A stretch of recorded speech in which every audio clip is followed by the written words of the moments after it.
Before we drift off tonight, take a quick moment to subscribe and tap the bell so you'll always have a safe place to fall asleep. Hey guys, welcome to Sleepy Science. Tonight we're unraveling the strange tale of addiction, why you can't stop even when you want to. Addiction is not just about substances. It's a whisper in the brain, a pattern etched deep in our circuits, a longing as old as fire itself. Don't worry, you'll probably survive this journey, though the chocolate hidden in your kitchen drawer might not. So, dim the lights, maybe let a fan hum softly in the background, and let's slip together into tonight's story. You feel your body soften, your breath slowing just a little as twilight spreads. Outside your window perhaps, the sky fades from indigo into velvet. In that quiet zone between waking and sleeping, your thoughts loosen their grip, becoming lighter, almost feathery. It's in this softened state that we can begin to explore gently, without judgment, why craving exists, why sometimes it feels like your own brain is playing tug-of-war against you. Imagine standing at the threshold of an old library, the kind with towering shelves and endless corridors. The air smells faintly of wood and paper, and each breath you take carries a sleepy sweetness. A lantern glows on the first table, its light casting slow golden ripples. That lantern is your awareness tonight, a guide through the labyrinth of the mind. Addiction is not a monster lurking inside this library. Instead, it's more like a series of secret passages carved into the architecture, pathways that lead you back to the same rooms, even when you thought you were exploring somewhere new. You step softly inside, listening. Somewhere distant, you hear the faint hum of neurons, the brain's invisible machinery at work. They fire in rhythms, sending sparks of dopamine, the molecule of maybe, just maybe. Scientists call it the neurotransmitter of reward, but in truth, it's more of a promise than a prize. A curious trickster, it whispers soon, soon, soon, but rarely says now. And here lies the heart of the story. Addiction doesn't live in the object, whether it's a drink, a smoke, a glowing phone screen, but in the brain's response. It is your neural orchestra playing a tune that makes your body lean forward, your mind anticipate, your fingers twitch toward the thing you crave. In a strange way, this means addiction is not foreign. It is built into your biology, woven into your very design. You are not weak for craving. You are human. As you drift deeper into the velvet hush, think about early humans gathering around fire. The crackle and warmth were not just comfort, but survival. Fire gave light in the dark, warmth in the cold, safety against predators.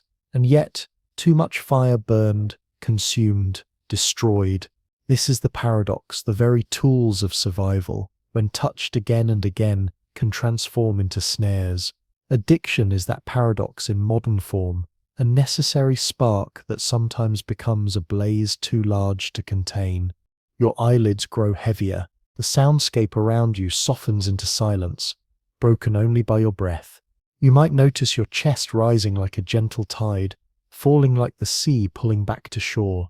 Each breath is both simple and miraculous. And so too is craving, an ordinary, everyday flicker that reveals the extraordinary complexity of your mind.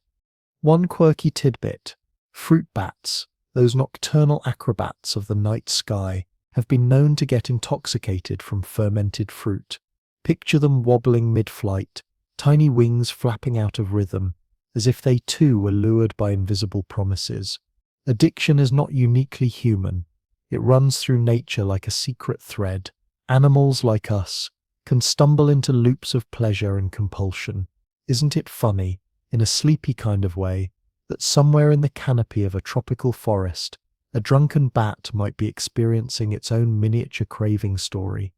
But even as you smile at the image, you sense something deeper. Beneath every laugh there is a question. Why does the brain allow such traps? Why evolve with a system that hungers too much, reaches too far? Some scientists argue that craving is a survival feature, a compass pointing toward resources. Others whisper that it's a flaw in the design, a price for having such a vast, complex brain. And here, in the dim library of your imagination, The shelves seem to murmur, no one knows for sure. You drift further into the stacks, running your fingertips along the spines of old books. Each one could be a memory, a desire, a story of someone who reached too often and too far. Addiction is not only chemical, it is narrative. It is a story your brain repeats, over and over, until the ending feels inevitable. But here's a sleepy secret. Stories can change. Even the most stubborn tales can take a new turn if you dare to dream differently. The lantern flickers. You notice dust motes floating in its light, shimmering like tiny galaxies. That's your mind tonight. Cosmic, spacious, full of mysteries. Addiction is but one constellation in this night sky. Yes, it shines brightly, pulling your gaze, but beyond it are countless other stars. You don't have to erase the constellation. You only need to know that the sky is bigger than one shape. A soft laugh escapes your lips at this thought. The universe of your brain, galaxies of neurons firing, craving constellations glowing. It all sounds too grand, too poetic for something as ordinary as scrolling too long on your phone or eating one more cookie. And yet, isn't that what makes the human mind so marvelous? Even in its struggles, it paints galaxies. The velvet threshold of sleep grows nearer now. Your body loosens more, as though gravity itself has become gentle. You are safe, you are soft, you are drifting. Addiction's story will unfold through the night, but here, in the opening chapter, all you need to know is this. Craving is not an enemy. It is an echo of your own survival, a whisper of your biology, a pattern you can observe without shame. And so the lantern guides you further in. Ahead lies the next room of the library, where dopamine flickers like restless fireflies. But for now, you remain at the doorway, breathing slowly, letting velvet night fold around you like a soft blanket. The story has begun. The journey is yours. You step gently deeper into the library of your mind. Following the lantern's soft glow, the floor creaks beneath you, not with menace, but with the cozy familiarity of a house settling into the night. In the hush, you begin to notice the murmurs, tiny rhythmic sounds, like the faint crackle of static or the whisper of fireflies brushing against glass. These are the whispers of your brain, the quiet orchestra of cells that never truly sleep. Your neurons, delicate as threads of light, are carrying messages, firing tiny electrical sparks across a vast network. There are about 86 billion of them, though the number itself is almost too large to cradle in thought. Each one of these shimmering cells reaches out like a branch in an endless forest, whispering to others, sending signals across the synaptic gap. The whispers are not words, but chemicals, dopamine, serotonin, norepinephrine, little envelopes of meaning passed in the dark. Tonight your lantern rests upon one such whisperer. Dopamine. You've heard its name before, dressed up in science articles and wellness podcasts, often called the pleasure molecule. But here in this hushed night you realize that nickname is a little misleading. Dopamine is not the warm bath of joy. It is not the deep sigh of contentment. It is anticipation, the leaning forward, the sparkle of maybe. Imagine a firefly blinking just ahead on the path, luring you forward, step by step, promising light if you keep chasing. The whisper of dopamine says, something wonderful might be just around the corner. It never says, here you are, safe and satisfied. That's why addiction is not really about the thing itself. It's about that constant leaning forward, the endless dance towards something that always feels just one breath away. You pause, listening. Inside your chest, your heartbeat slows, steady like a drum in a distant valley. Your breath brushes softly at the edges of your awareness, each inhale cooler, each exhale warmer, like a tide flowing in and out of some invisible shore. As you attune yourself, you realize your body itself is part of this orchestra, and dopamine is the conductor urging you toward the next crescendo. A curious fact drifts into your mind in the 1950s. Scientists James Olds and Peter Milner placed electrodes in the brains of rats, right in the dopamine pathways. The rats discovered that pressing a lever would stimulate this spot, Some pressed thousands of times an hour, ignoring food, water, even sleep, until they collapsed from exhaustion. Their tiny paws tapping endlessly, as if possessed by the whisper itself. Isn't it strange, you think? How a tiny spark inside the brain could override the most basic needs. And here, you chuckle softly, because when you think about it, aren't we a little like those rats sometimes? You might find yourself tapping your phone screen late at night, refreshing endlessly, as if the next scroll will finally reveal the thing you're waiting for. Or maybe it's the craving for one more slice, one more episode, one more glance. Your fingers, like the rat's paw, press the lever of habit again and again, even though you already know the pattern. A sleepy smile touches your lips, gentle humor in the recognition of your own humanness. The lantern light flickers, and you see the books on the shelves breathing ever so slightly, as if alive. They seem to sigh. Craving is not weakness. It is circuitry. The brain is not a stern judge or a cruel tyrant. It is a curious child endlessly chasing the shimmer of what might be. Dopamine is that child's favorite toy, always bright, always just beyond reach. But in the distance, another voice joins the whisper. A debate murmurs through the stacks. Some scientists argue that dopamine is pleasure, that it delivers a small burst of delight when we grasp what we desire. Others insist it is only the craving, never the satisfaction. The truth, like many things in science, floats in between an unresolved question still waiting in the margins of research papers. And as you drift in this library, you realize mysteries are part of the dream. Some doors remain locked, their keys tucked into future centuries. Your senses soften again. You imagine your brain's dopamine pathways as rivers glowing in moonlight. They wind through the dark forest of your mind, lighting up whenever something tempts you. The smell of warm bread, the chime of a notification, the curve of a smile. Each glimmer says, go, seek, reach. Addiction is not a separate beast. It is these rivers overflowing, flooding the forest, carrying you away before you know you've even moved. Another gentle image flutters into view. Did you know that bumblebees show dopamine spikes when they find nectar, and even when they solve a puzzle to get to it? Tiny, fuzzy philosophers of the air, chasing sweetness and riddles with equal fervor. Somewhere in the hum of a meadow, a bee is buzzing with the same anticipation you feel when you unwrap a favorite treat. What a tender thought that across species the spark of maybe unites us all. And yet, the paradox persists. If dopamine whispers so sweetly, why does it often leave you emptier after the chase? Why does the promise of satisfaction so often dissolve into thin air? Perhaps, like the lantern in your hand, dopamine's true role is not to warm you but to guide you, to keep you moving forward in life. Evolution sculpted it to push you toward food, shelter, partners, but in a world brimming with artificial levers, sugars, screens, stimulants, the guidance becomes too much, too constant, a whisper that never quiets. The lantern glow grows softer, as if sensing your tiredness. You sit in a velvet armchair that appears out of nowhere, its cushions deep, its fabric cool against your skin.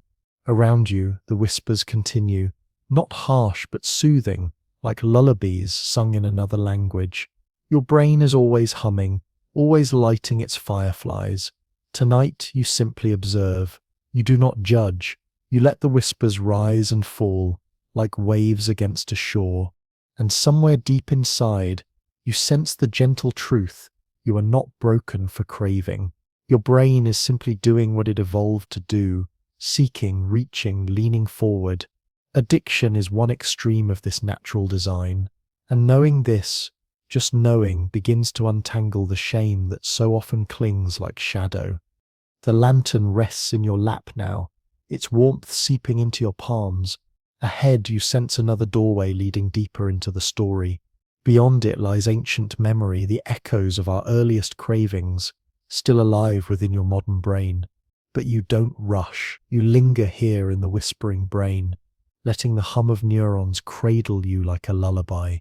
The fireflies of dopamine blink on on and off, like stars, like breathing, like the rhythm of your own heartbeat. You are here, you are safe, you are drifting. The lantern in your lap hums softly, its glow shifting from golden to a deeper ember, as if remembering something older than you, older even than books or libraries. You rise, barefoot on the wooden floor, and follow the warmth into a corridor that feels timeless. The air changes, thicker now, carrying the faint aroma of smoke, charred wood, and the sweetness of roasted fruit. You realize you are stepping back into memory, not your memory alone, but humanity's collective dreamscape. There, flickering against stone walls, you see it. Fire, a circle of flames, ancient and alive, licking the night with tongues of orange and blue. Shadows dance like spirits around the ring. You hear crackles and pops like laughter breaking silence. You feel the warmth stroking your skin, protective yet dangerous, an embrace that could just as easily consume. This is where addiction's story begins, not in laboratories, not in city streets, but around primal fires where our ancestors first learned craving. Fire was survival. It lit the night, scared away beasts, cooked food into softness. It was comfort, spectacle, community, but it was also a lure. Too close, and it burned. Too dependent, and it reshaped everything. Sleep cycles, hunting patterns, even the stories humans told each other under its glow. Fire was the first intoxicant. You watch the ancient humans gathered here, their eyes glimmer reflecting the flames, their senses drink the warmth, the light, the hypnotic dance of sparks. Imagine them pressing closer, mesmerized, unable to look away, much as you sometimes lean toward your screen late at night. Addiction wears many disguises, but its essence is always the same, a pull towards something that both soothes and unsettles. Your breath slows as you notice another craving woven into this scene: sweetness. Early humans stumbled upon honeycombs, wild figs, berries bursting with sugar. The taste was rare, fleeting, seasonal, so rare that the body evolved to crave it fiercely. Sugar was energy, survival, a fast-burning fuel, and so the whisper of craving etched itself deeper into the brain.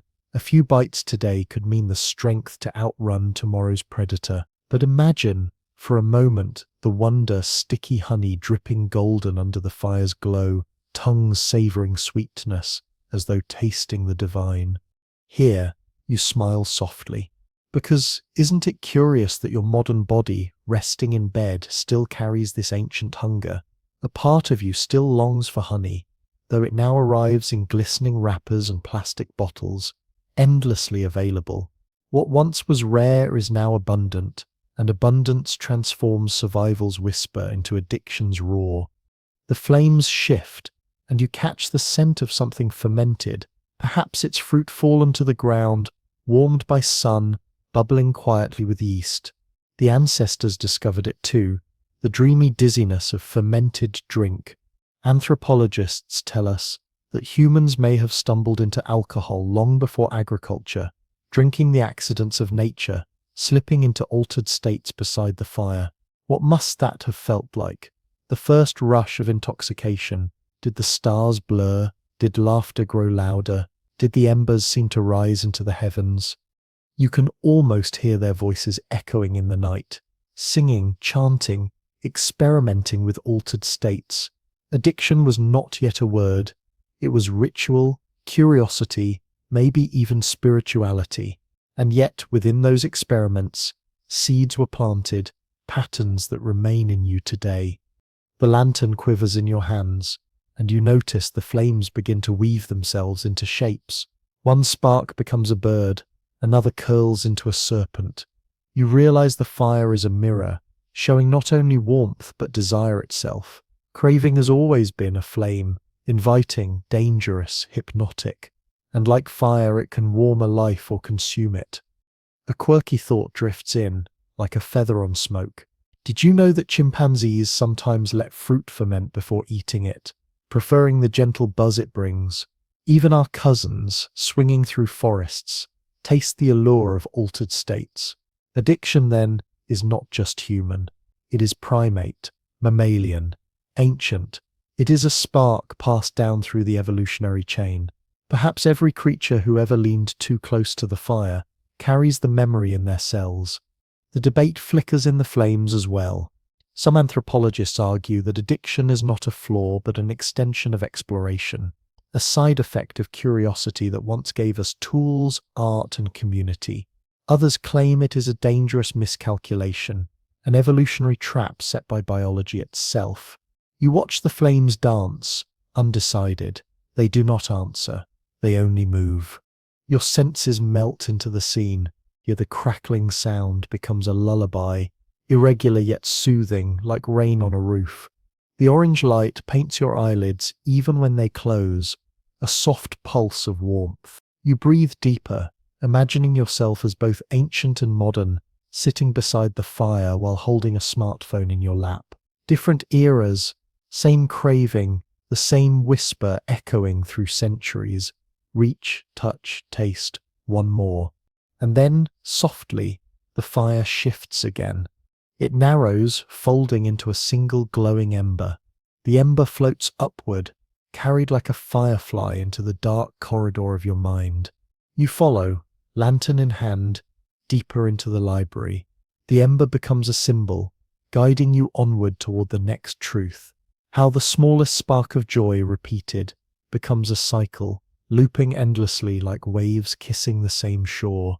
But before you step forward, you pause, savoring the warmth of ancient memory. You feel the echoes of fire in your chest, the honey on your tongue, the laughter of long-gone ancestors ringing faintly in your ears.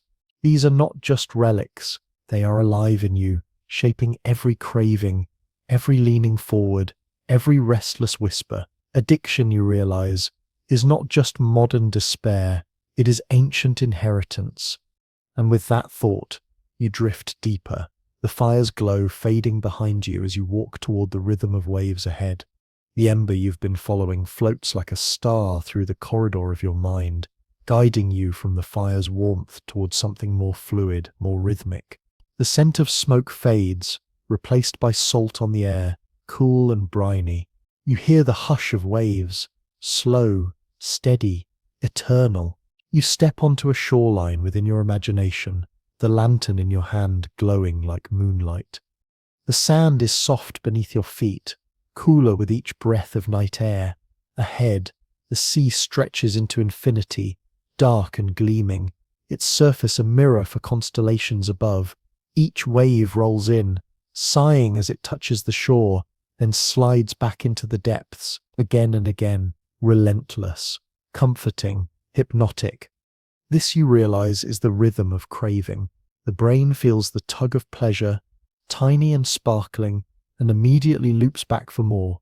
Each wave of dopamine surges, recedes and whispers, again, again. Addiction is not a single act, it is this looping tide, this cycle without end. You sit on the sand, your body heavy, grounded, while your senses float outward. The sound of water brushing the shore is joined by the scent of salt, cool and metallic. The lantern dims, and the moon itself seems to take over as your guide, hanging low and pearly above the horizon. Under its gaze, the waves become metaphors for every habit you've ever repeated. One more sip, one more scroll, one more step toward the familiar. Science, in its clinical language, calls this reinforcement. When your brain experiences pleasure, it lays down a track, like footprints in sand. The more often you walk the same path, the deeper it becomes, until the wave always returns to the same spot. This is why habits feel automatic. Your brain is a shoreline carved by countless tides. A memory surfaces in the tide. The psychologist B.F. Skinner, in the 1930s, studying pigeons in little boxes. Each time the birds pecked a lever, a tiny pellet of food dropped. Soon the pigeons pecked again and again, hooked not on the food itself but on the cycle, the anticipation, the reward, the loop. When the food came unpredictably, the birds pecked even more, desperate for the next surprise. You smile sleepily at the thought. In some ways, you too are pecking, refreshing, scrolling, tasting, reaching, a human in a vast world, yet not so different from a pigeon tapping a lever in hope. The sea whispers in agreement. Waves, like pigeons, never tire of their rhythm, they always return. Addiction is the ocean inside you, persistent, looping, without end. But unlike the pigeons, you have the gift of awareness. You can sit on this sand, hear the rhythm, and realize you are not the waves. You are the shore that watches them.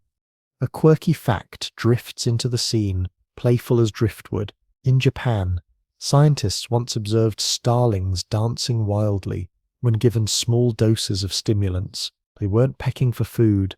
They were dancing, spinning, fluffing their feathers in frantic joy. Addiction, it seems, can turn even birds into little performers of compulsion. The image makes you chuckle softly, tiny creatures raving under the moonlight, caught in loops of pleasure. But beneath the humor, a question lingers.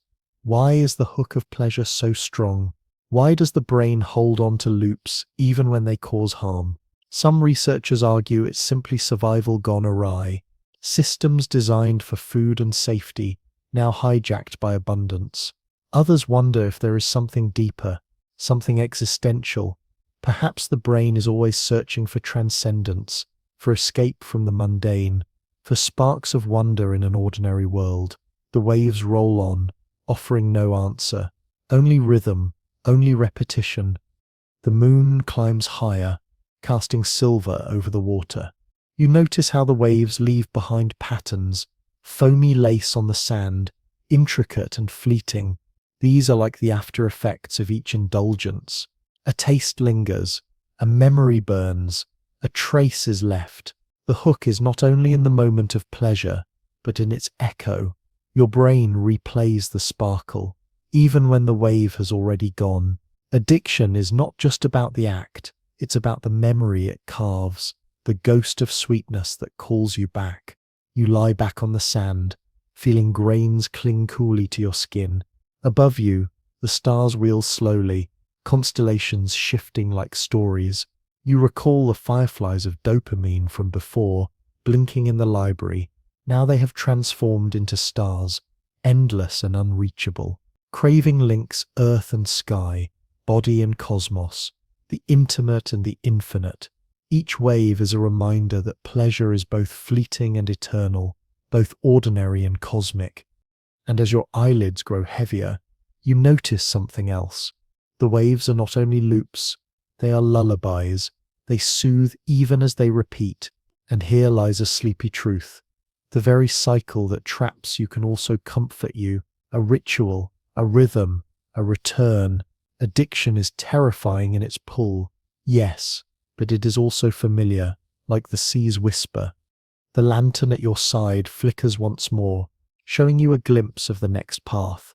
It is narrower now, leading into the forest beyond the beach. The trees rustle with whispers, not of waves but of neurons, hungry and insistent. You sense that beyond pleasure lies hunger, deeper and raw, the restless appetite of the brain itself. But you don't rush. You let the tide wash your toes, let the salt air fill your lungs, let the stars gaze down in silence. The hook of pleasure may bind you, but tonight you hold it gently, like a seashell to your ear, listening to the ocean inside. The shoreline fades behind you, its waves dissolving into mist. You step quietly into a forest that rises from the sand, as though the earth itself is weaving a new dream around you. The trees stretch tall, their branches tangled like dendrites, their roots hidden like the unseen circuits of thought. In this hushed biome, you realize you are not walking among trees at all. You are wandering inside a brain. Each trunk glows faintly, pulsing with light. Each rustle in the leaves is not wind but signal, neurons whispering their hunger into the night. The lantern in your hand flickers, casting golden veins across the forest floor. You kneel and touch the earth. It hums beneath your palm, a living current running endlessly. These are the neural pathways that crave, not abstract, not imaginary, but biological. The brain is a hungry organ, consuming about 20% of your body's energy while weighing only a fraction of its mass. Always burning, always reaching, even in sleep, it whispers. You walk deeper, listening.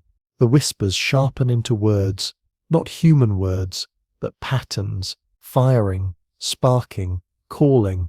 Neurons are insatiable, always waiting for the next signal, the next molecule, the next spark of reward. Addiction thrives here because the brain itself never rests from hunger. It is a musician always yearning for another note, a forest always stretching for more light. You pause near a glowing trunk and notice tiny sparks leaping from branch to branch. This is synaptic transmission, the way neurons speak, releasing little chemical messengers into the gap. Dopamine, glutamate, GABA, tiny couriers running between cells. In addiction, these couriers multiply, shouting louder, until the forest becomes a noisy marketplace.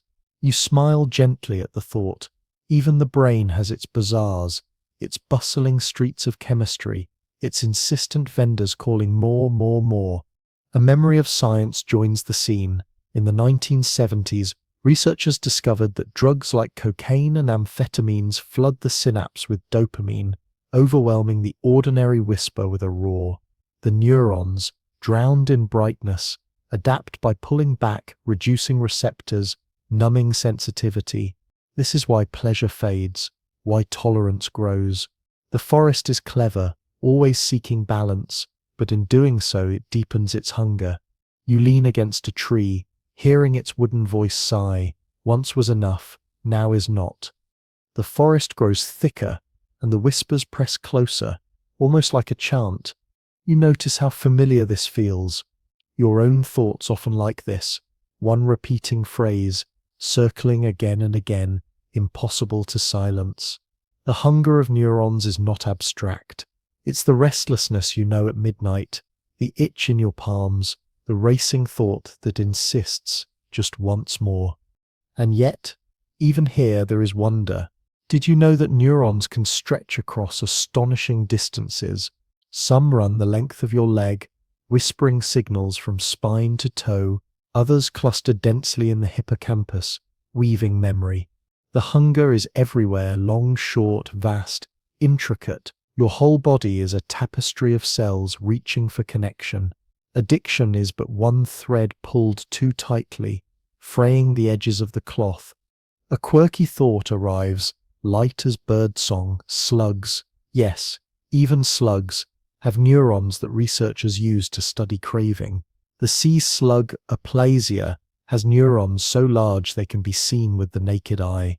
Scientists watch them form habits, repeat motions, hunger for stimuli.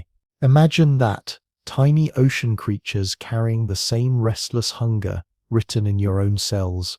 Addiction is not only human, it is cellular, universal, stitched into the code of life itself. The forest glimmers brighter as you walk. Some neurons burn steady, others flare like shooting stars, and you wonder if neurons are so hungry. If the brain is always reaching, then is addiction inevitable? Is every human destined to stumble into these loops? Scientists debate it still.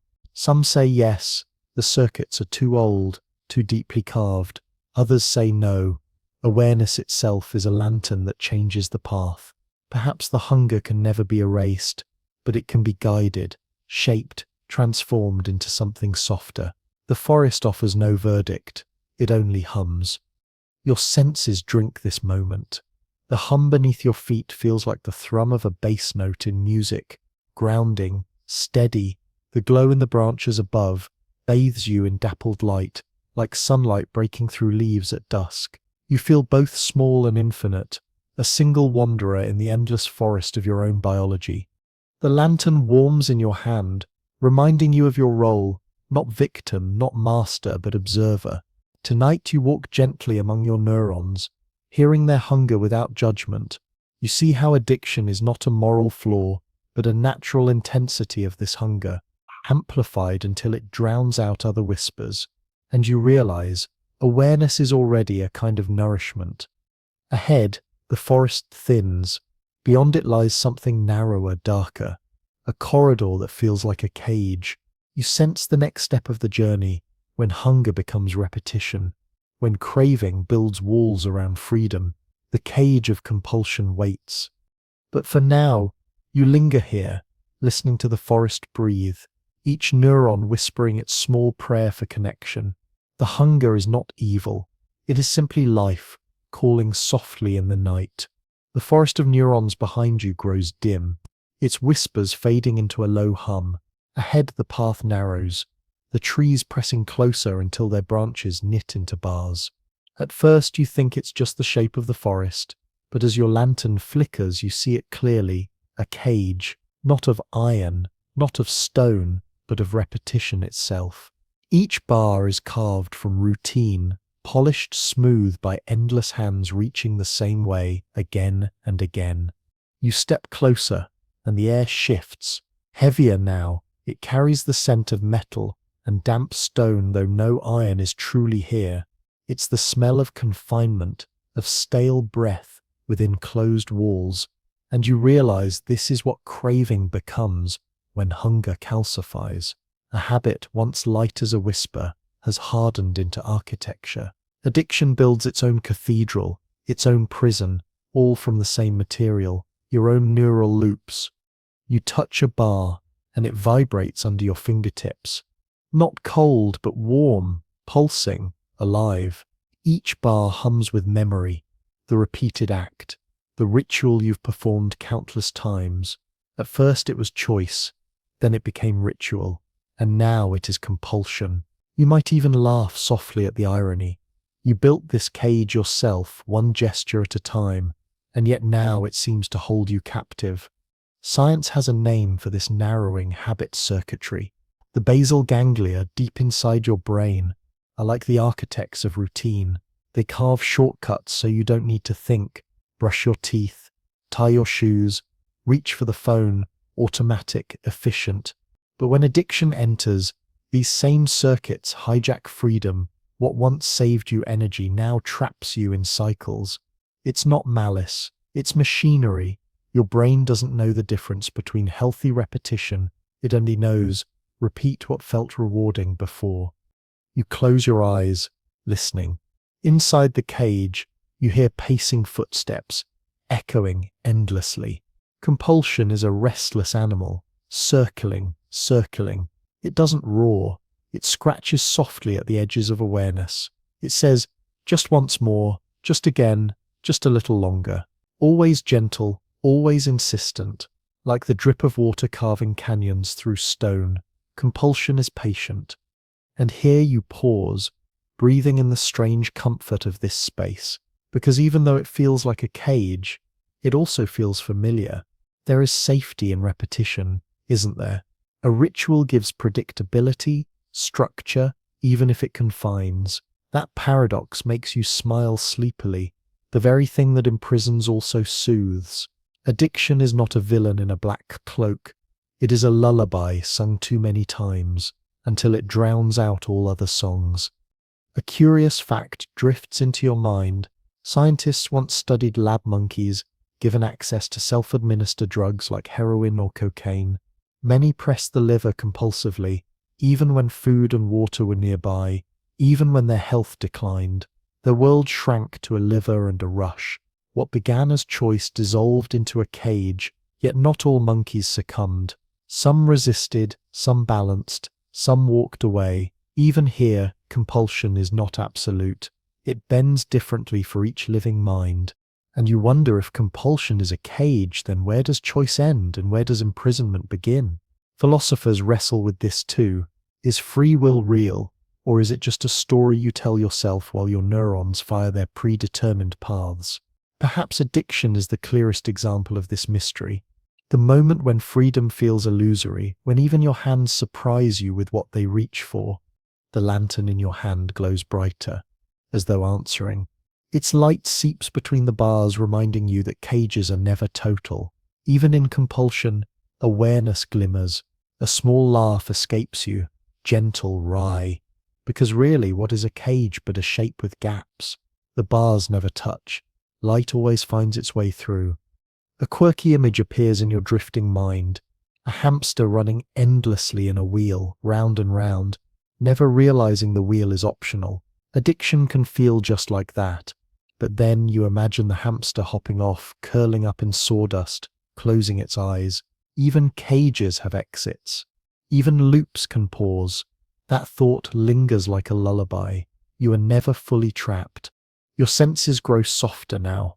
The sound of pacing inside the cage blends with your own breath, steady, rhythmic, like footsteps. The glow of the lantern feels warmer against your chest, radiating into your heartbeat. You are not fighting the cage. You are observing it, gently, sleepily, as if watching a play unfold. And in that gentleness, something shifts. You realize the cage is not an enemy, but a mirror. It shows you how deeply the brain loves rhythm, how easily hunger becomes habit. It shows you how repetition sculpts identity, for better or worse. Addiction is one sculpture among many, and every sculpture, no matter how rigid, can be reshaped with time. Ahead, the path opens again. Beyond the cage lies another chamber of the mind, a place where choice itself shimmers like a mirage, questioned, doubted, debated. The illusion of choice waits, faint as heat rising on the horizon. But for now, you lean against the bars, closing your eyes, letting the hum of repetition soothe you like a mantra. The cage breathes. You breathe. Both of you alive, both of you part of the same dream. The cage dissolves behind you, its bars thinning into mist. You step forward and find yourself on a winding road of mirrors. Each one stands tall like a doorway, polished and gleaming, reflecting countless versions of yourself. You pause, lantern in hand, and notice something uncanny in every mirror. You are reaching for something, sometimes a glass, sometimes a glowing button, sometimes nothing at all. The gestures repeat like echoes, looping across the mirrored hall. You tilt your head, wondering, was that movement a choice? Did you decide, or did the hand simply rise, pulled by strings you couldn't see? Addiction thrives here, in this twilight space between freedom and inevitability, the illusion of choice. The air is hushed, carrying the faint scent of polished glass and the distant chime of water dripping. With every step, the mirrors shimmer. You see yourself smiling, resisting, relenting, trying. And with each reflection, you wonder which of these selves is real. Neuroscience has long teased this question. Experiments in the 1980s by Benjamin Libet showed that brain activity predicting a decision, like lifting a finger, occurred milliseconds before the person reported consciously deciding. The brain seems to prepare before the mind feels in control. If so, is choice real, or is it a story we whisper after the neurons have already fired? Addiction sharpens this paradox, because the decision to repeat a behavior often feels automatic, even shocking, as though the body moved before the mind agreed. You pause by a mirror glowing brighter than the rest. In it, you see yourself standing before a door, hand hovering. Behind the door, relief, rush, release. You know this well. The craving whispers, and yet you hesitate. This hesitation, tiny, fragile, is the space philosophers call agency. The gap between impulse and action. Choice may not be as free as you once believed, but within the narrow cracks, light still filters through. You smile softly at the thought. Perhaps free will is less like an open sky, and more like a skylight. Not boundless, but not absent either. A small, precious window, and the illusion, maybe the illusion is not that choice exists, but that it is infinite. In truth, it is smaller, humbler, yet still real enough to matter. A curious image flickers through your drifting mind. Pigeons in B.F. Skinner's experiments, pecking levers to receive food pellets. Some developed superstitions, repeating odd behaviors, turning in circles, bobbing heads, believing these rituals controlled the reward. Were they choosing, or were they fooled by patterns, trapped by chance? Addiction sometimes feels the same. A ritual that once seemed to bring relief, repeated long after the relief has faded. And you chuckle softly here because even in sleep you know this truth. Humans, too, invent rituals that cling long past their usefulness. Lucky socks, morning routines, the way you always stir sugar 3 times in your tea. The line between superstition and addiction grows thin, shimmering like these mirrors. You walk further. The lanterns glow, scattering across 1,000 reflections. The sound here is strange, the soft echo of your footsteps multiplied, bouncing back like applause, and you feel both grand and small, a performer in a theatre of selves. Which reflection is the true you? The one who resists? The one who indulges? The one who wonders? The mirrors never answer. Scientists, too, remain divided.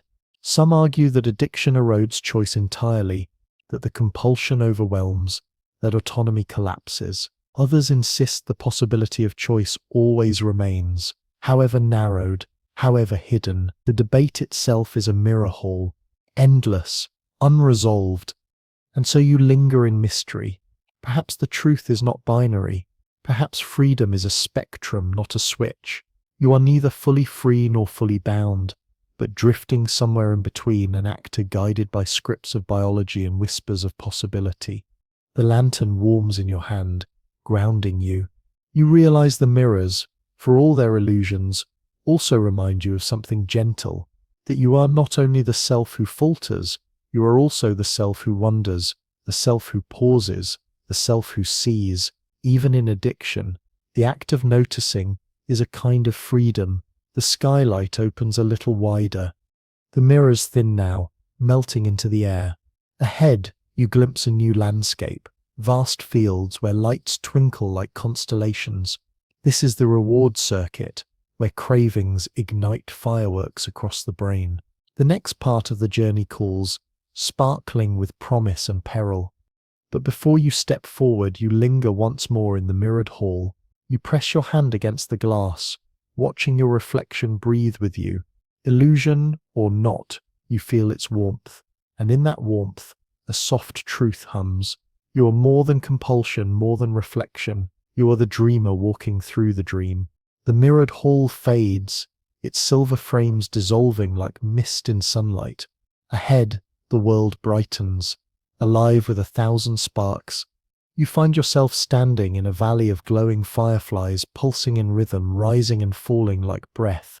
Each flicker feels familiar, like the warmth of laughter, the sweetness of chocolate, the calm sigh when stress melts away. This, you realize, is the reward circuit, the hidden orchestra inside your brain that plays whenever something feels good. The air hums with electricity. The scent here is sharp, almost metallic, like summer rain striking stone. You raise your lantern, but its glow feels unnecessary. The valley is already illuminated by the neurons themselves, blazing in tiny bursts. Each firefly is a synapse releasing dopamine, that shimmering messenger of motivation. Together they form constellations that rise and scatter, guiding your steps through this strange luminous landscape. You pause, entranced. The reward circuit isn't evil or broken. It is the system that helped your ancestors survive. When food was scarce, it taught them to chase calories. When danger lurked, it reinforced safety. When they connected, bonded, touched, it rewarded love, ensuring that humanity would continue. The spark of pleasure is ancient, older than cities, older than stories.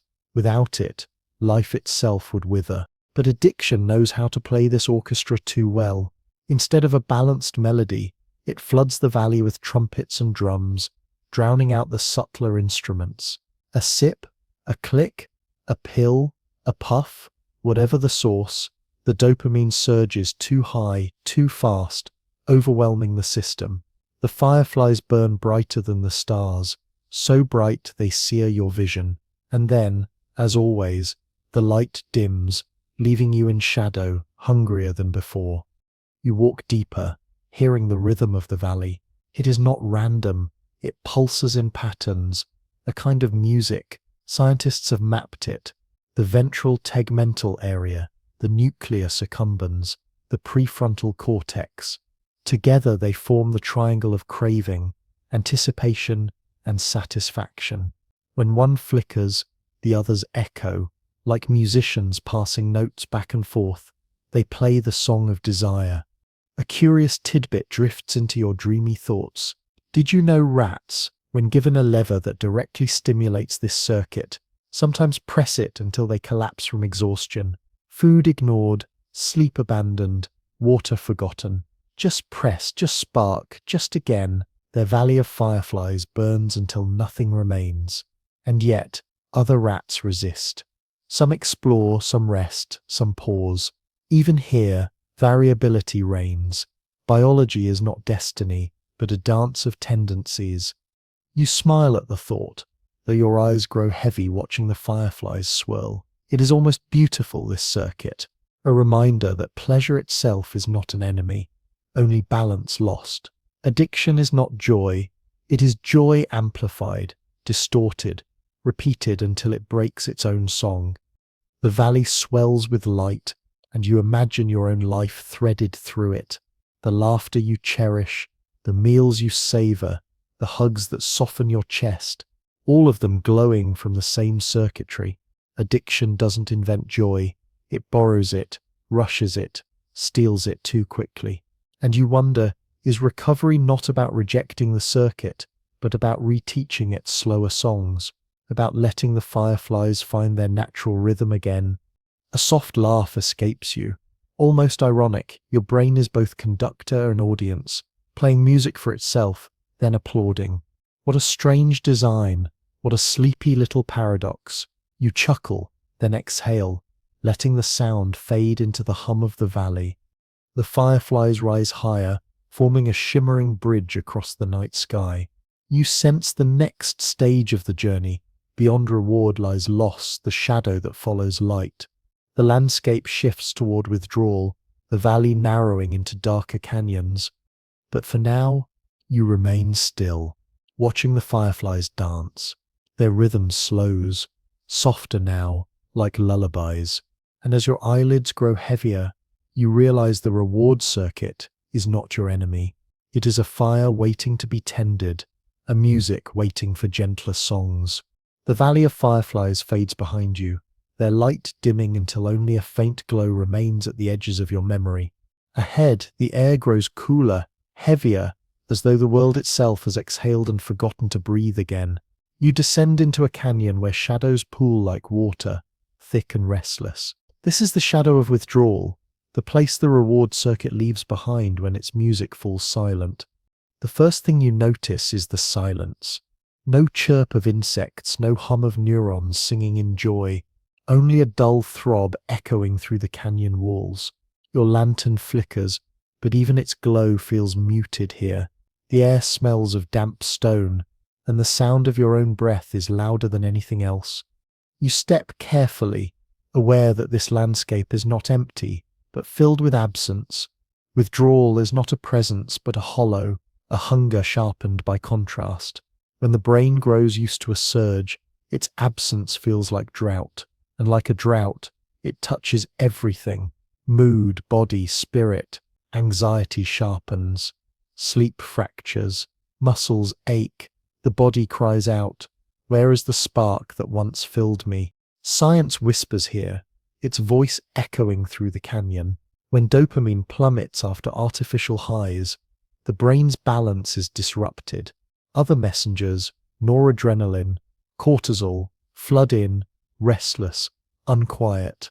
The nervous system jolts awake, unable to calm. That's why withdrawal feels like a storm within racing heart, trembling hands, restless thoughts. The brain, once flooded with reward, now claws for equilibrium. You pause beside a canyon wall and place your palm against it. The stone is vibrating, faintly, like a distant drum, and you realize this vibration is the body itself, remembering every cell holds memory of the rush, and without it they quiver in longing. Even at rest, withdrawal shakes the system awake. A historical fragment drifts to you, half forgotten but alive. In the 19th century, doctors described opium withdrawal in poetic, almost gothic terms, 1,000 serpents writhing beneath the skin. Today, scientists explain it with neurotransmitters and receptors, but the image lingers. Withdrawal is both biology and myth, both measurable and unbearable. You smile softly, though, because even in this canyon of shadow, you notice something oddly human. The brain hates emptiness. Even its suffering is a form of presence. The very ache is proof of adaptation. A paradox withdrawal hurts not because the brain is weak, but because it is strong enough to recalibrate. This thought soothes you like a gentle hand on your shoulder. Pain is not punishment, but process. You wander deeper, hearing strange echoes. They sound like whispers of promises. Just one more. It will stop if you return. The canyon tempts you to turn back, to seek the firefly's glow again. This is the cruelest part of withdrawal. It convinces you that relief lies only in relapse. Yet here, walking slowly, you notice another whisper, quieter but steady. The body can heal. The canyon has an end. A quirky thought makes you chuckle softly, breaking the tension. Lobsters, yes. Lobsters also experience withdrawal-like states when deprived of serotonin. Scientists once studied them to understand mood and craving. Imagine that. Crustaceans in their shells, pacing their tiny ocean corners, restless for balance. Addiction, withdrawal. It seems the ocean and the canyon share the same shadows. You breathe deeply, listening again. The scent of damp stone mixes now with something gentler, like sage carried on the wind. Ahead, the canyon widens, and you sense light beyond the darkness. Perhaps this is the next stage, the double-edged sword of tolerance, where the system adapts again, building higher walls. But before you leave, you linger. You close your eyes, letting the silence wrap around you like a heavy blanket. Withdrawal may ache, but it also teaches you feel only because your body remembers balance. And balance, though hidden, waits like morning beyond a long night. The canyon exhales, and so do you. The shadow does not vanish, but it grows lighter, softer, easier to carry. The canyon of withdrawal releases you at last, its shadow thinning like fog burned away by dawn. You step into a plain where the horizon stretches endlessly, the ground rippling like waves of glass. At first, the surface seems solid, but with each step, it shifts beneath you, recalibrating, adjusting. This plain is not hostile, not welcoming. It is adaptive. And you realize you have entered the realm of tolerance, the brain's double-edged sword.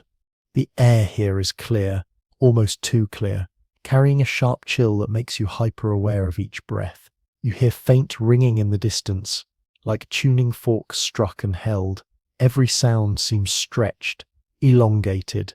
Even your lantern burns differently, its flame adjusting, lowering, compensating for the brightness of the plane itself. Tolerance is the brain's survival mechanism.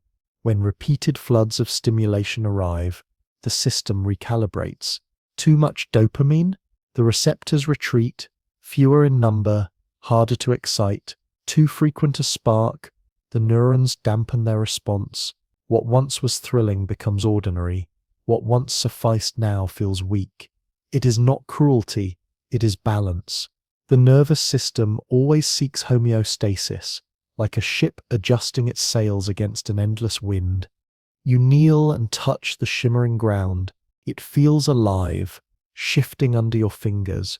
Each ripple is like a record of past intensity, the brain adjusting, recalibrating. Tolerance is memory written into the body. You smile wryly at the thought. Your cells are accountants, always balancing the books, always correcting. But when joy is borrowed too often, the books fall into deficit. A fact floats into your mind. 16th century doctors noticed that patients prescribed laudanum, an opium tincture, required higher and higher doses over time. They called it chasing the dragon, a phrase that would echo centuries later in heroin culture. The dragon was not just the drug, but the shifting threshold itself, always retreating, always luring further. And here you pause, listening. The plane hums softly, not in chaos but in precision. Tolerance is order, but it becomes its own trap. To feel the same relief, you must use more, yet more deepens the recalibration. It is a spiral disguised as equilibrium, a wheel that turns smoothly but never stops. You laugh softly, gentle, a little ironic. Imagine if this applied to everything. If each hug, each sunrise, each bite of fruit demanded bigger and bigger versions to satisfy. You'd need suns brighter than galaxies, hugs longer than lifetimes, strawberries the size of mountains. Tolerance is both absurd and perfectly logical. The system refuses to drown in excess, so it dulls itself, and in doing so, drives you deeper into excess. Your senses sharpen here. The ground glimmers like frosted glass, dazzling your eyes, yet beneath your ears catch the faint groan of shifting plates, like tectonics adjusting. It is not chaos, but adaptation, endless, patient. The plane is alive, always evening itself out. And you wonder, is tolerance a curse or a hidden gift? Without it, even the smallest pleasure would overwhelm. With it you can endure spice, pain, stimulation, the vast unpredictability of the world. But in addiction, this gift becomes a snare. The balance point moves higher and higher until the ordinary joys of life, laughter, song, quiet, seem pale in comparison. A quirky image drifts into your thoughts, coffee drinkers in the morning, each insisting they need their cup to function. But the truth, as researchers wryly note, is that tolerance has shifted the baseline. The first cup simply lifts them back to normal. The dragon shrinks, but never disappears. You chuckle softly, realizing that even daily rituals are echoes of this vast adaptive plane. The debate lingers in the distance, like the ringing of unseen bells. Some scientists argue tolerance is protective, a shield. Others say it is the very mechanism that deepens addiction, locking the spiral tighter. Both are true. It is the sword that saves and wounds at once. Ahead, the plane begins to tilt downward, forming a slow slope into darker terrain. You sense what lies there, not balance, not adaptation, but identity itself reshaped, dependence. The stage when the body no longer remembers how to stand without its substance. The slope pulls you onward. But before stepping down, you breathe deeply, savoring the paradox. Tolerance is neither enemy nor friend. It is the body's dance of survival, the nervous system's quiet genius. Only when tied to the fire of addiction does its brilliance cut too deep. The plane shimmers one last time, rippling like glass touched by wind. You adjust your lantern and step forward, ready to explore the shadow of dependence. The shimmering plane of tolerance fades beneath your feet, sloping downward into a new terrain. The air here grows thicker, warmer, as though the canyon walls themselves breathe. Each step feels heavier, as if the ground has learned your weight and now insists on carrying it with you. This is the land of dependence, where the body no longer waits for choice, but writes its own commands into bone, blood, and breath. You pause at the threshold, lantern glowing faintly in your hand. The air smells faintly of smoke and damp earth, like a fire long burned out yet still smouldering underneath. The only sound is your own heartbeat, but it feels amplified here, echoing in your chest, reminding you of how deeply the body remembers. Dependence is not craving in the mind, it is hunger in the flesh. Over time, the body adjusts so thoroughly to the presence of a substance that its absence feels like collapse. The neurons recalibrate, the liver reshapes enzymes, the blood anticipates the chemical. The system no longer asks politely, it demands. Without its pattern, balance shatters. You walk deeper and see structures rising from the earth, pillars of bone, veins woven into vines, organs carved like statues. It is as if your own anatomy has built a temple in this land. Each pillar hums with memory. Your skin remembers the warmth. Your muscles remember the relaxation. Your gut remembers the rush. Dependence is a library of sensations stored in flesh, catalogued without your permission. A scientific whisper surfaces in alcohol dependence. GABA receptors, the ones that calm and soothe, become so attuned to alcohol's presence that without it, they underperform. Meanwhile, glutamate receptors, The ones that excite, overcompensate, remove the alcohol, and the system swings wildly, tremors, seizures, hallucinations. The body protests the absence like a child robbed of breath. Dependence is not just psychological, it is cellular, chemical, systemic. And yet, there is a strange beauty here. Dependence shows the body's loyalty. It adapts, reshapes, learns, tries desperately to maintain stability no matter the input. You smile gently, recognizing the paradox. The same adaptability that lets humans survive famine, storm, and change also entangles them in this snare. Survival and suffering, two faces of the same instinct. You pause by a pillar shaped like a heart, veins carved in glowing relief. When you touch it, you hear echoes of history. Indigenous cultures, long before modern medicine, noticed dependence in those who chewed coca leaves daily or drank fermented brews. Ancient texts from Egypt and Mesopotamia mention withdrawal tremors, night sweats, the body rebelling.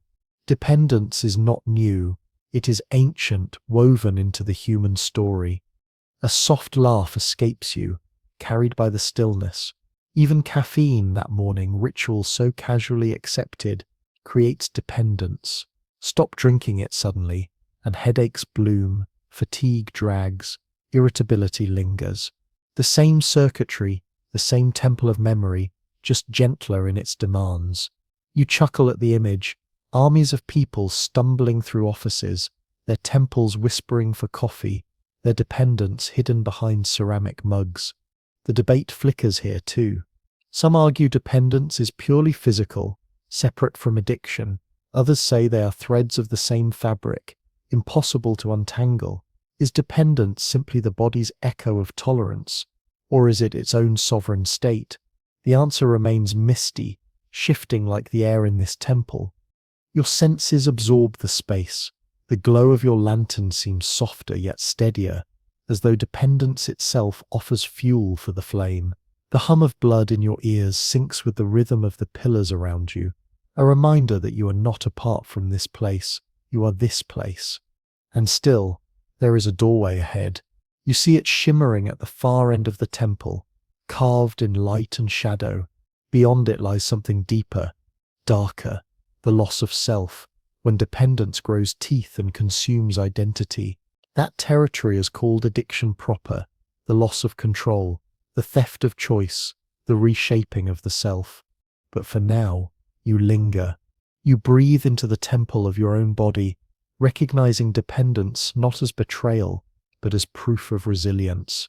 The body remembers because it must. The body clings because it wants to live. Even dependence, heavy as it feels, is born from the same instinct that keeps you alive. You bow your head gently, letting gratitude mingle with understanding.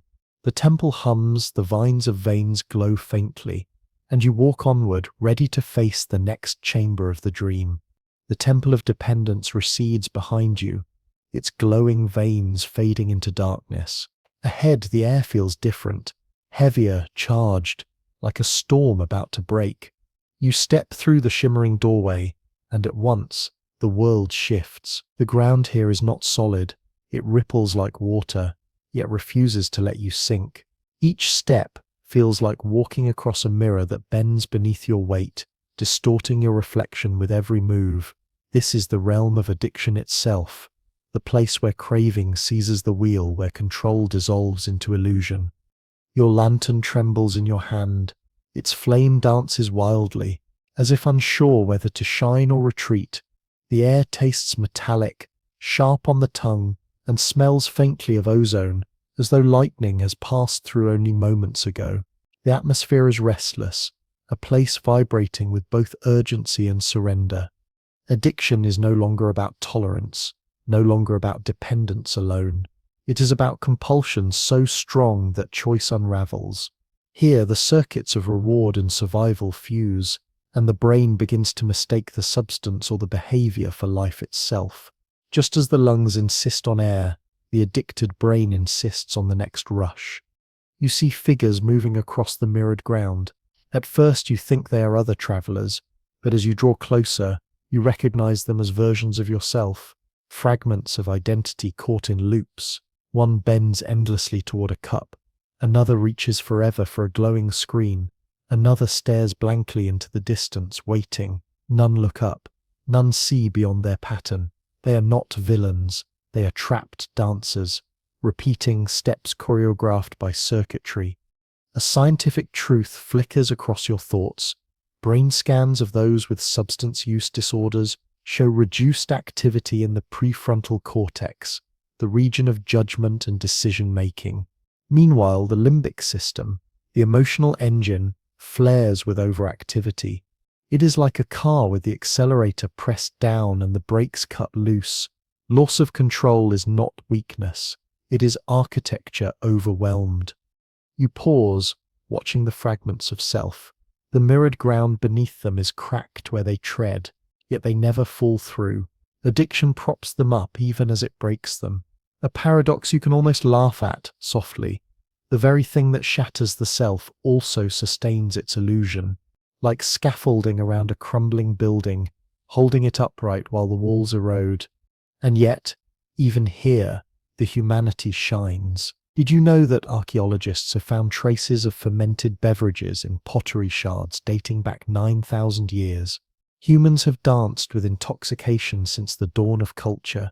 Stories, rituals, celebrations, all have touched this landscape. Addiction, then, is not a modern invention but a timeless shadow, always lingering at the edges of joy. A curious smile touches your lips. Even fruit flies, when offered ethanol, will return repeatedly, drawn to its intoxicating effect. Their tiny nervous systems, simple compared to yours, still fall into loops. Addiction is not only human, it is life's circuitry misfiring, repeating too loudly. The debate hums here as well, echoing like thunder beyond the storm. Some say addiction is a disease, no different from diabetes or epilepsy, rooted in biology. Others call it a disorder of choice, a learned pattern. Still others whisper it is both a biological vulnerability, meeting a social landscape rich in triggers. No verdict arrives. The storm rumbles on. You feel your own senses heighten.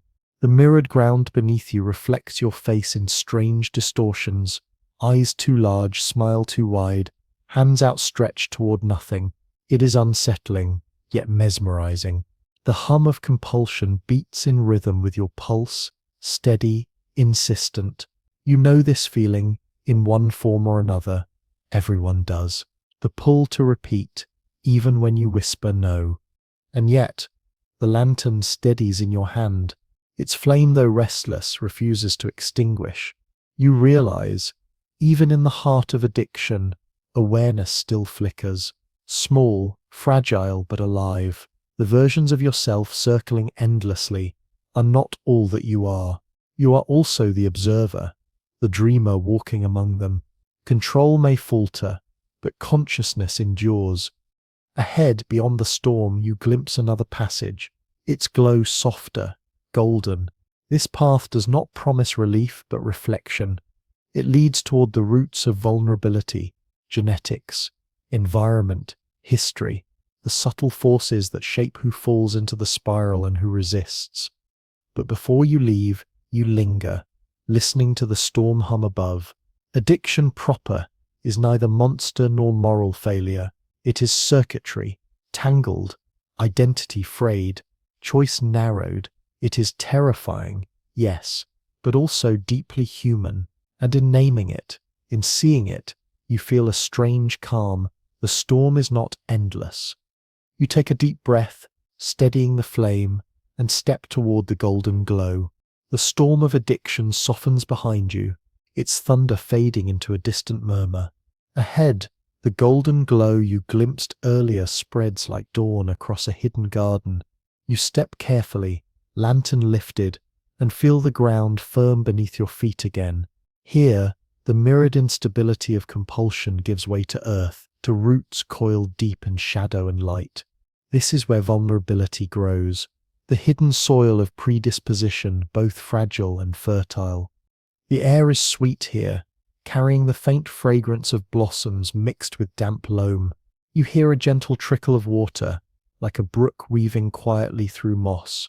The sensory calm contrasts with the storm you left behind, reminding you that every darkness grows from something softer, subtler, quieter. Vulnerability is not doom, it is soil, awaiting what is planted. You kneel and touch the ground. Beneath your hand, roots twist and spiral, some strong and fibrous, others thin and delicate. They represent the threads of vulnerability, genetics, environment, trauma, culture. Some are inherited, passed like heirlooms through family lines. Others are shaped by the storms of childhood or the silence of loneliness. Together, they weave a subterranean tapestry that shapes who is more likely to fall into addiction's pull. A scientific truth rises like a glimmer of dew. Research suggests that genetics account for about 40–60% of vulnerability to addiction. Variations in dopamine receptors, enzymes that process substances, or stress response genes can tilt the scale. The child of an alcoholic, for instance, carries a statistical weight heavier than one without that lineage. The roots remember what the leaves may never know. You smile at the paradox. These same genetic quirks can also fuel creativity, resilience, or drive. Vulnerability is not curse alone. It is potential shaped by context. A vine that strangles in one soil may bloom in another. The brook nearby whispers history. Ancient cultures notice similar patterns, even without science. Families of drinkers, families of gamblers, families where stories repeated, like loops in a song. They didn't know the word genetics, but they knew the weight of inheritance. And yet, genetics is not destiny. You lift your eyes to see how the roots interact with the garden above. Some stretch into sunlight and flourish. Others are shaded by towering trees and struggle to breathe. Environment, the home you grow in, the society you inhabit, shapes vulnerability as surely as DNA. A child nurtured in safety may weather storms, while one raised in chaos may seek solace in chemicals or screens. The soil feeds the roots, just as much as the roots draw from it. A quiet laugh escapes you. Even laboratory rats, when raised in enriched environments, full of toys, tunnels, and companions, are far less likely to self-administer cocaine than those kept in barren cages. The metaphor is irresistible. When life offers play, meaning, and connection, the lure of escape weakens. But strip the world bare, and even the smallest creatures lean toward intoxication. The debate stirs softly here, like wind through the leaves. Which matters more, nature or nurture? Are we coded by DNA or carved by circumstance? The truth seems to shimmer like light on water, refusing to separate. Vulnerability is not one root but many, tangled, feeding each other. You notice now that some roots glimmer faintly with memories. One carries the echo of trauma, a sharp branch, twisted and scarred. Another hums with loneliness, a hollow channel yearning for connection. Another glows faintly with cultural expectation, the rituals of celebration, the normalization of intoxication. Vulnerability is not only science, it is story, memory, and culture. Your lantern flickers, casting soft shadows on the garden walls. In those shadows you glimpse yourself as a child, small and searching. Everyone carries roots like these, whether shallow or deep, tangled or clean. No one is rootless. Vulnerability is part of being alive, part of being human. You rise and step toward the brook. The water is clear, cool to the touch. You cup it in your hands and drink, tasting minerals, tasting time. It reminds you that even roots can be nourished, healed, reshaped. Vulnerability does not guarantee collapse. It is the ground from which resilience can also grow. Beyond the garden, you see another path lined with stone lanterns. It leads upward toward a place where escape becomes invention, where substances and behaviors once served as medicines, tools, or gifts, before they twisted into traps. You know you are walking toward paradox again, how humanity's creativity in seeking relief became entwined with the birth of addictions themselves. But before leaving, you glance back at the roots, glowing faintly beneath the soil. They are not enemies. They are reminders. To understand addiction, you must first understand the soil from which it blooms. And now, lantern steady, you step toward the lantern-lit path. The lantern-lit path leads you upward, each step easing you out of the quiet garden of roots. The ground firms beneath your feet, stones warm from a sun that doesn't show itself but glows faintly, as if memory itself has become daylight. The air changes too, lighter, tinged with smoke and spice, carrying the faint scent of incense, firewood, and fermented fruit. You follow the scent until the path opens into a vast hall carved into the mountainside. Inside, the hall hums with echoes of history. It feels like a marketplace, a temple and a tavern all at once. Shelves line the walls, filled with jars, vials, pipes, and leaves. Long tables carry bowls of berries, roots, powders, and liquids that shimmer like jewels. It is humanity's apothecary, a place where escapes were born, first as medicine, ritual, or relief, only later bending into traps. You hear the faint buzz of voices, though no figures appear. It is as though the artifacts themselves carry the memories of those who first used them.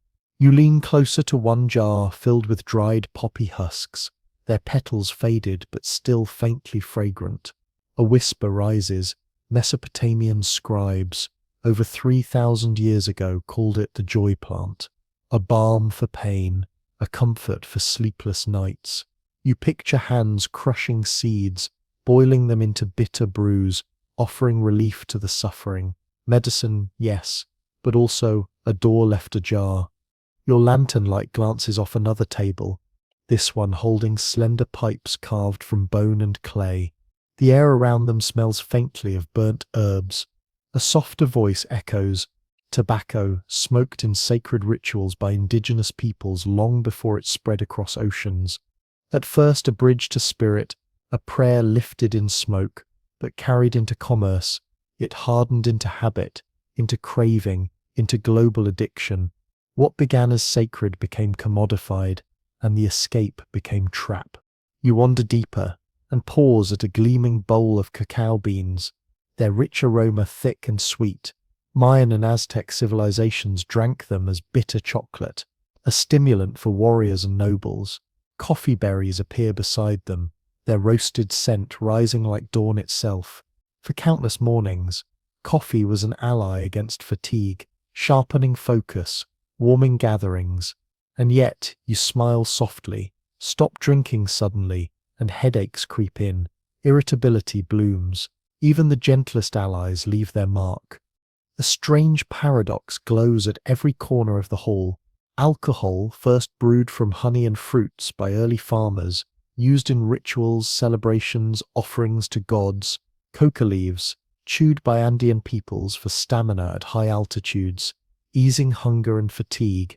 Even opium, distilled into morphine, became a blessing for surgeons desperate to save lives. Again and again, humanity reached into nature's cabinet, seeking escape not from joy but from pain. And again, the escape bent into a trap, the balm became a snare. The air vibrates with a curious energy here, half reverence, half warning. You realize that addiction was never just about the substance itself, but about the fragile line between tool and chain. Fire warms the hearth or burns the house.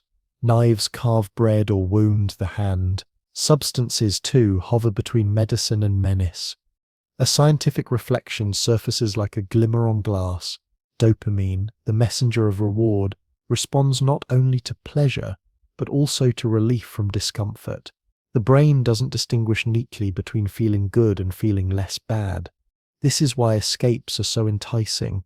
To silence pain is as powerful as to spark joy, but repetition rewires the circuits until relief itself becomes pursuit. You run your hand along the shelves, fingers grazing jars and vials. Each one tells a story. Each story carries a paradox. The poppy husks whisper comfort and dependency. The tobacco pipes murmur prayer and profit. The cacao and coffee beans speak of warmth and withdrawal. Humanity's genius and humanity's vulnerability bound in the same seeds. A small laugh escapes you, gentle, incredulous. Even nutmeg, that humble spice sitting in kitchens, was once taken in dangerous quantities for its hallucinogenic effects. Cinnamon, too, carried legends of magical properties. The line between spice and spell, between comfort and compulsion, is thinner than most realize. And you remember another truth. Not all escapes are chemical. The hall shifts subtly, its shelves bending, morphing, until glowing screens appear, slot machines, their lights flickering like fireflies, smartphones pulsing faintly like beating hearts. The hum of digital worlds fills the air, the siren song of likes, notifications, endless scrolling. Behavioral addictions stand alongside substances, equally capable of offering relief, equally capable of closing into traps. Gambling, gaming, binge-watching, escapes that mimic medicine, tricking the brain with intermittent rewards, the same dopamine loops. The debate stirs once more, murmuring like wind in the rafters. Should we call these addictions at all, or only compulsions? Is the word addiction too heavy, too stained by substance use? The scholars argue, the clinicians discuss, the voices rise, but no final answer arrives. Only the recognition that escape, in all its forms, carries both balm and blade. You pause to notice your senses. The hall smells rich like roasted beans and smouldering herbs. The faint hum of unseen voices becomes a lullaby, rhythmic, almost hypnotic. You realize this space is itself an escape, a dream carved from history. The shelves blur slightly at the edges, shimmering as though refusing to be fixed. Perhaps that is the point. Escapes are always shifting, always enticing, always waiting for footsteps. You step further and find a central table. On it rests a mirror, not polished glass but liquid, rippling gently. You lean over, and instead of your reflection you see fragments of history. Egyptian feasts, Incan rituals, medieval taverns, Victorian opium dens, modern coffee shops, neon casinos, glowing smartphones in darkened bedrooms. Across millennia, the same pattern repeats. Escape sought, relief found, trap sprung. Humanity's story woven in cycles of balm and chain. And yet, even as you watch, the mirror ripples again. This time, you glimpse the other side. Recovery, reinvention, resilience. People laughing with coffee mugs in hand. Not enslaved, but comforted. Patients freed from pain after surgery. Morphine a blessing, not a curse. Sacred rituals honored. Tobacco smoke rising in prayer, untouched by industry's hunger. The same tools, reshaped by intention. The hall reminds you, the story is not doom, but balance. You linger at the table, hand hovering above the mirror's surface. Addiction is not born in malice, but in longing. The longing for relief, for connection, for transcendence. Escapes that became traps were first attempts to soothe, to heal, to celebrate. That truth hums gently in your chest, softening judgment into understanding.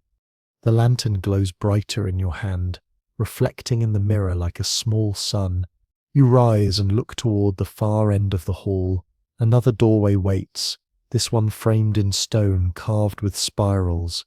It leads not to substances, not to escapes, but to something deeper.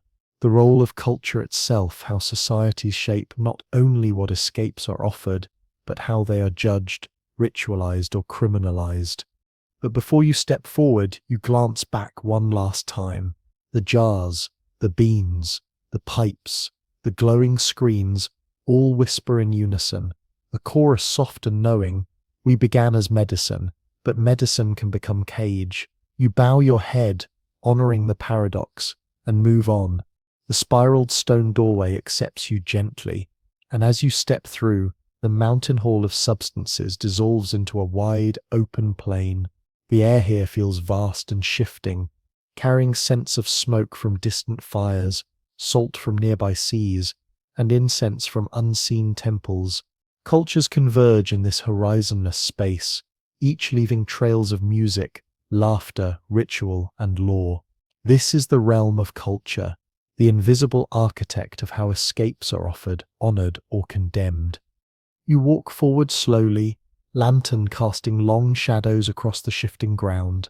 Sometimes the plain becomes desert, with drums echoing under the stars. Sometimes it becomes a bustling city, lanterns swinging over taverns. Then it bends again into quiet temples where smoke curls upward like prayers. The landscape itself mirrors humanity's many faces, reminding you that addiction is not just biology, it is story, ritual, permission, and stigma. You pause near a flickering fire where figures gather, their forms hazy yet warm. You hear laughter, the clinking of cups, the low hum of song. Alcohol, in this circle, is not a trap but a glue, binding community together in celebration. Here it is accepted, even expected. You smile softly. What feels like compulsion in one setting feels like ritual in another. A scientific glimmer rises in your thoughts. Cultural attitudes dramatically influence addiction rates. In Mediterranean countries, where wine is integrated into meals and social life, rates of binge drinking are lower than in places where alcohol is restricted yet consumed in secrecy. The same substance, different stories, context weaves outcome. You drift onward and stumble into another space, a puritanical village, silent under moonlight, windows shuttered, doors locked, alcohol forbidden, and yet, behind closed doors, whispers rise, cups clink in secret. Here, what is denied becomes more alluring. You see how prohibition, meant to protect, can birth underground cravings, pushing escapes into shadow rather than erasing them. The irony makes you chuckle softly, like telling a child not to peek behind a curtain, only ensuring they will. The plain shifts again into a temple of smoke. Indigenous figures lift tobacco in ceremony. Every inhalation a prayer, every exhalation a blessing. This is not compulsion but communion. The substance here is neither villain nor crutch, but a thread in the fabric of meaning. Culture shapes not only use but significance, transforming chemistry into symbolism. You kneel in this space, breathing in the smoky air, feeling how rituals themselves can protect against addiction. Anthropologists whisper through time, when substances are used within structured, sacred settings, bound by meaning and moderation, the rates of abuse are often lower. It is not the substance alone that dictates danger, but the story surrounding it. And then you wander into the neon glow of a casino strip. The air tastes metallic, buzzing with electricity. Slot machines sing in endless loops. Chips clatter. Lights dazzle like artificial constellations. Gambling here is not sacred but commercial. A culture built not on ritual but on profit. Addiction blooms quickly in such soil, nourished by design. The house always wins, but it wins by feeding compulsion until it consumes. The debate drifts across the plain like a shifting wind. Do cultures create addiction or merely frame it? Some argue biology is the true driver, with culture only decorating the stage. Others say culture is the deeper current, shaping what is offered, what is celebrated, what is punished. No answer crystallizes. Instead, you sense a truth like mist. Biology and culture are dancers, each leading, each following, steps too entwined to separate. You look upward. The sky here is a patchwork of symbols. One part glows with beer steins raised in Oktoberfest, another with sacred peyote ceremonies, another with prohibition posters, another with glowing billboards advertising cigarettes. The sky itself tells the story. Cultures frame the same behavior as celebration, sacrament, sin, or sickness. Addiction is not one thing, but many masks across time and space. A quiet smile touches your lips. Did you know that in 17th century London, coffee houses were once called penny universities? For a single coin, you could sit with a cup of coffee and discuss politics, art, or science. Coffee became not just a stimulant, but a cultural hub, shaping revolutions of thought. And yet, in other times and places, coffee was banned, considered dangerous. One drink, two stories, shaped by culture. You walk farther across the plain. your senses absorbing the shifting scenes, the smell of roasted beans, the sound of casino bells, the sight of sacred fires all woven together. You begin to see culture not as a backdrop but as an active force, sculpting the very meaning of craving. Your lantern glows warmly, reflecting the plane's diversity. You realize that to understand addiction is to understand not only the brain and the body, but also the stories societies tell. Culture can soothe or inflame, protect or expose, honor or stigmatize. Addiction is not only personal, it is collective, shaped by the chorus of voices around you. At the far edge of the plane, you see another threshold. This one shimmers with deeper hues, carved with symbols of masks and faces. Beyond it lies identity itself, how addiction threads into the very sense of who you are, how it reshapes selfhood, hides behind masks, or steals the mirror's reflection. But before stepping forward, you turn once more to the plane. Cultures laugh, forbid, sanctify, condemn. Each substance, each behavior, each escape takes its meaning from the soil it grows in. You bow gently, honoring the truth. No craving exists outside story, no addiction outside culture. And then, lantern steady, you walk onward toward the hall of identity. The cultural plane fades behind you like sand slipping through fingers, and you step into a narrower passage, quieter, dimmer. The doorway carved with masks waits ahead, its surface etched with countless faces, some smiling, some solemn, some fractured like broken pottery. When you cross the threshold, the air shifts. It feels thicker, tinged with the scent of wax and worn leather, like a theatre dressing room left abandoned after a performance. This is the hall of identity, where addiction intertwines not just with body and culture, but with the fragile, luminous sense of who you are. You walk slowly, lantern lifted, and find yourself surrounded by mirrors. At first they appear ordinary, tall, polished glass, but as you look closer, each reflects not only your face, but versions of yourself shaped by desire, habit, shame, or hope. In one mirror you see yourself laughing at a party, drink in hand, the life of the crowd. In another, you sit alone, the same drink cradled like a secret companion. In yet another, the glass shows only a blur, identity dissolved into craving. Your breath slows as you realize, addiction does not merely change behavior, it threads into identity, reshaping how you see yourself, how others see you, how you belong or don't in the world. Addiction is not only what you do, it is what you come to believe you are. A scientific glimmer rises. Studies show that the brain's default mode network, the circuitry tied to self-reflection and narrative, becomes disrupted in addiction. People describe feeling alien to themselves, as if a stranger has taken the wheel. Choice narrows, agency feels stolen, and shame seeps into the cracks. The addicted self is not just altered, it can feel fragmented. You move deeper into the hall, and the mirrors grow stranger. Some reflect you wearing masks, each etched with different identities: patient, criminal, survivor, failure, warrior, the same person, reframed by context, by stigma, by recovery. Culture you saw earlier assigns labels, but here in the hall, those labels attach themselves to the face, blurring the line between external judgment and internal belief. You pause before a cracked mirror, its surface fractured into shards. Each shard reflects a piece of you. One smiles with confidence, another hides in shame, another stares blankly, weary. This mosaic reminds you that addiction often carries dual selves, the public face and the private struggle, the mask worn for others and the truth whispered only in silence.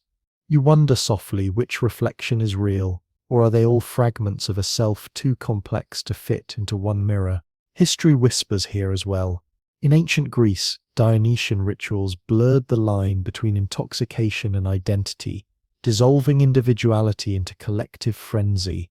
In contrast, Puritan societies defined identity tightly against addiction, casting the drunkard as moral failure. Across time, Addiction has not only altered behavior but conferred identities: outsider, rebel, sinner, victim, sometimes chosen, often imposed.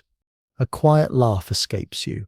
Even in modern times, you hear phrases like coffee person or workaholic, harmless jokes perhaps, yet they show how seamlessly habits fuse with identity. "I'm not myself until I've had my morning coffee," someone might say, half in jest, half in truth. Behavior and selfhood blur, craving woven into character. The debate echoes softly in the hall. Is addiction truly identity, or does it only mask the authentic self beneath? Some argue that people with addiction lose themselves, their true identity stolen by the substance or behavior. Others counter that addiction reveals parts of identity, vulnerability, longing, desire for relief, that were always there. Is the addicted self false, or simply another face of the whole? No final answer arrives, only the mirrors shimmering with contradictions. You notice now the sensory details around you. The air feels warm, pressing gently against your skin. The mirrors hum faintly as though alive, carrying your heartbeat back to you. When you lean closer, you hear whispers, snippets of internal dialogue. "I can stop any time. I'm nothing without this. I hate who I've become. I'm stronger than this." The hall is not silent but filled with the murmur of selves in conflict, each voice a thread in the fabric of identity. Your lantern light catches on one final mirror, set apart at the hall's end. Unlike the others, its surface is covered in mist. You reach out and wipe it gently, revealing not a fractured reflection but a calm, steady gaze, yourself lantern in hand, eyes clear. For a moment you recognize the self beyond labels, beyond craving, beyond masks. It is quieter, simpler, softer. You smile because you realize identity is never wholly stolen. Beneath addiction's masks, the core self waits, patient, enduring. But you also know the struggle. Many who recover describe the hardest task not as abstaining but as rebuilding identity, rediscovering who they are without the substance, reshaping a story fractured by stigma. Identity is not static but narrative, rewritten in every chapter of life. Addiction may seize the pen, but the story is not over. A historical tidbit flickers gently in 1935, when Alcoholics Anonymous was born. Its 12 steps emphasized not only abstinence, but identity. Members introduced themselves with the phrase, "I am an alcoholic." For some, this brought relief, a way to acknowledge truth and find community. For others, it felt like a trap, an identity too heavy, too defining. The debate lingers even now. Should recovery embrace the label or move beyond it? Identity heals, but it can also confine. The hall shifts subtly around you, the mirrors dimming. In their fading glow, you glimpse glimpses of humor. Someone joking that their identity is 90% caffeine. Another laughing about binge-watching shows as if it were a calling. Even in addiction's gravity, humor sparkles, a reminder that selfhood is flexible, that even heavy identities can be lightened with laughter. Your lantern glows brighter now, reflecting in the misted mirror. You realize identity is not a single reflection but a flowing river. Addiction dips into it, stirs it, clouds it, but cannot stop its current. Who you are is larger than any mask, larger than any craving, larger even than this hall. At the far end, another doorway appears, carved with branching paths. It leads toward relationships, the way addiction ripples outward, touching family, friends, communities, reshaping not only self but connection. You step toward it slowly, lantern steady, carrying the quiet knowledge that beneath all masks the self remains, waiting. And as you leave the hall, the mirrors whisper softly behind you, "You are more than this. You always were." You step through the doorway, carved with branching patterns, and suddenly the hall of mirrors dissolves into a wide meadow bathed in silver moonlight. The air feels softer here, touched with the scent of jasmine and faint wood smoke. In the distance, you hear laughter echoing like bells, but also silence heavy as stone. This is the realm of relationships where addiction ripples outward, not confined to the individual but spreading like rings across still water. You walk slowly, lantern swaying, and the meadow shifts into scenes: two friends sitting close, sharing secrets, a family gathered at dinner, eyes darting nervously, lovers holding hands, then pulling away. Addiction, you realize, is not a solitary shadow.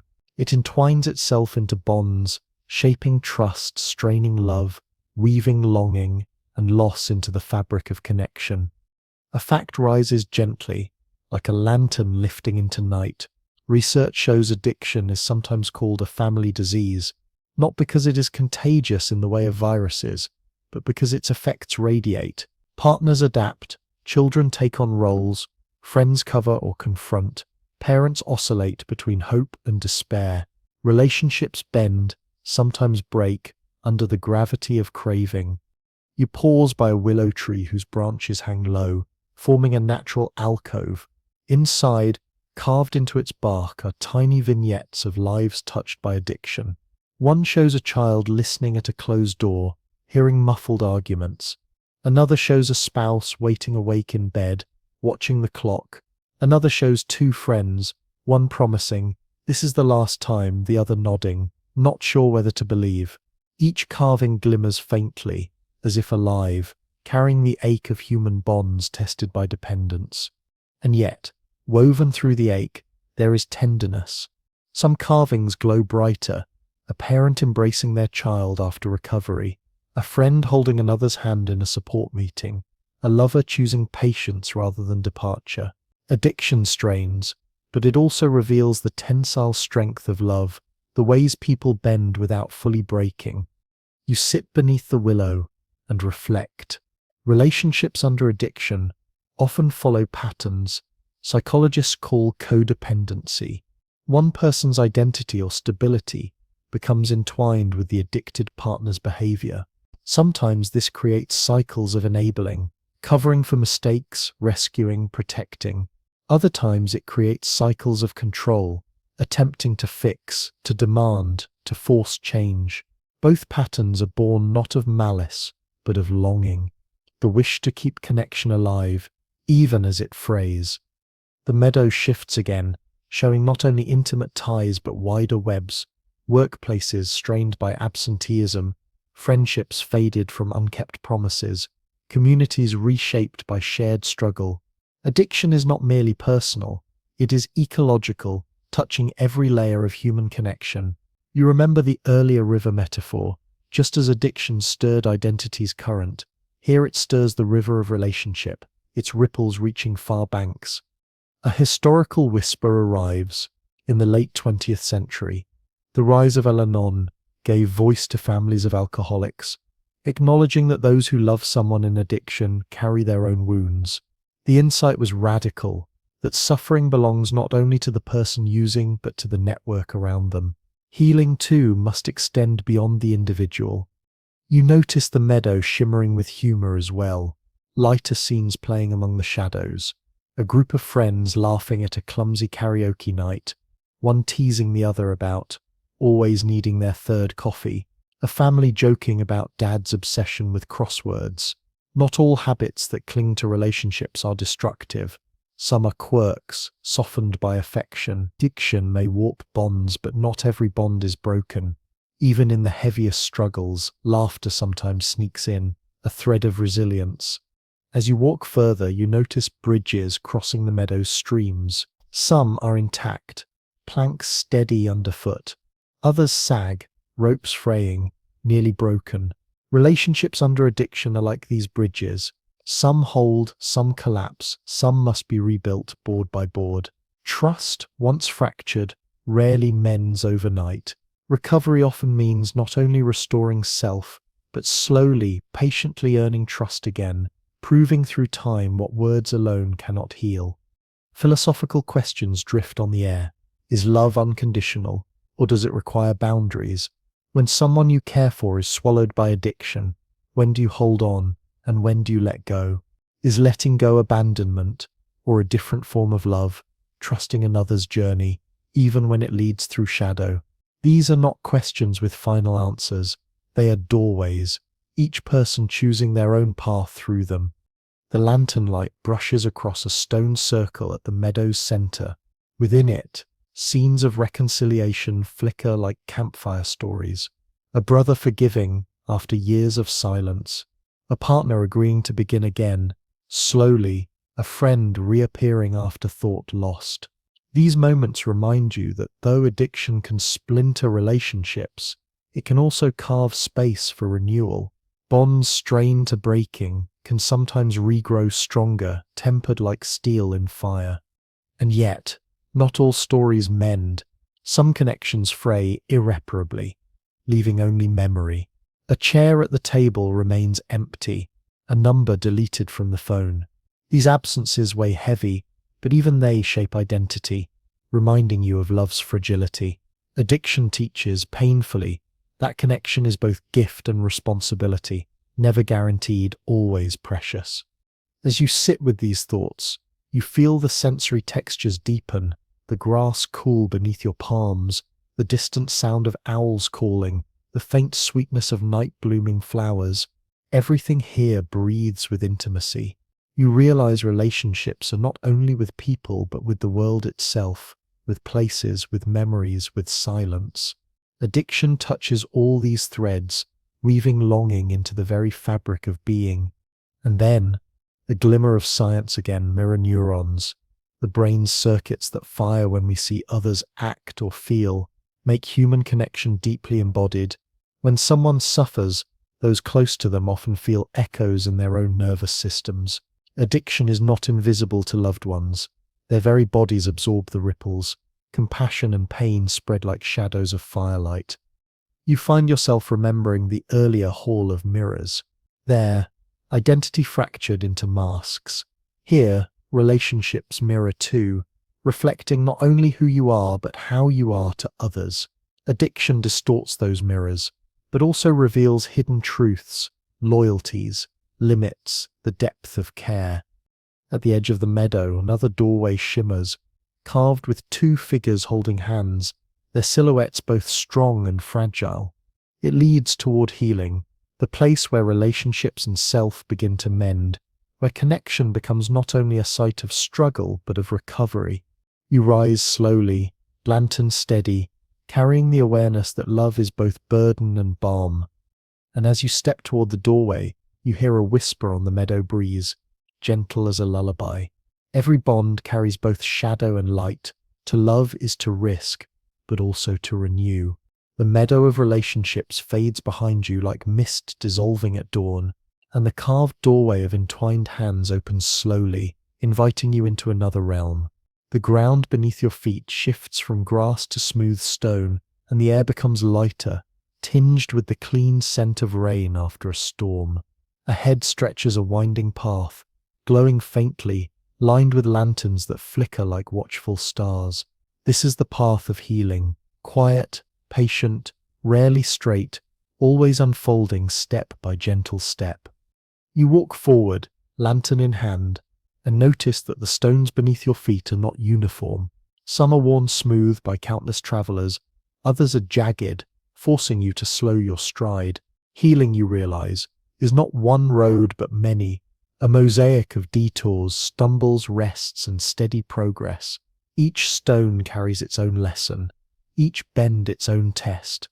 A scientific light rises. The brain, once reshaped by addiction, is not fixed in its altered state.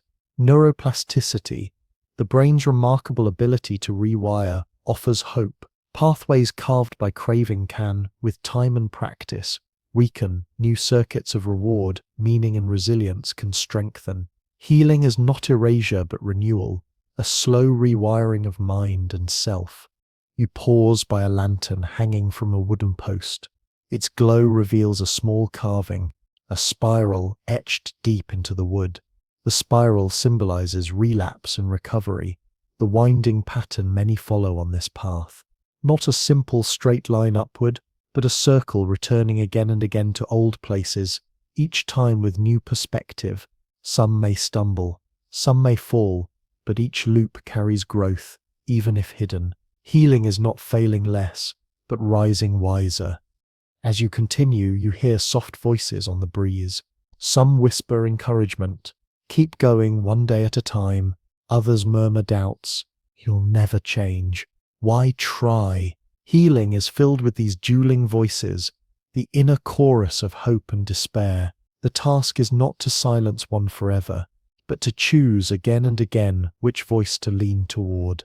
The path bends toward a stream, its waters glimmering like liquid glass. You kneel beside it, cupping cool water in your hands.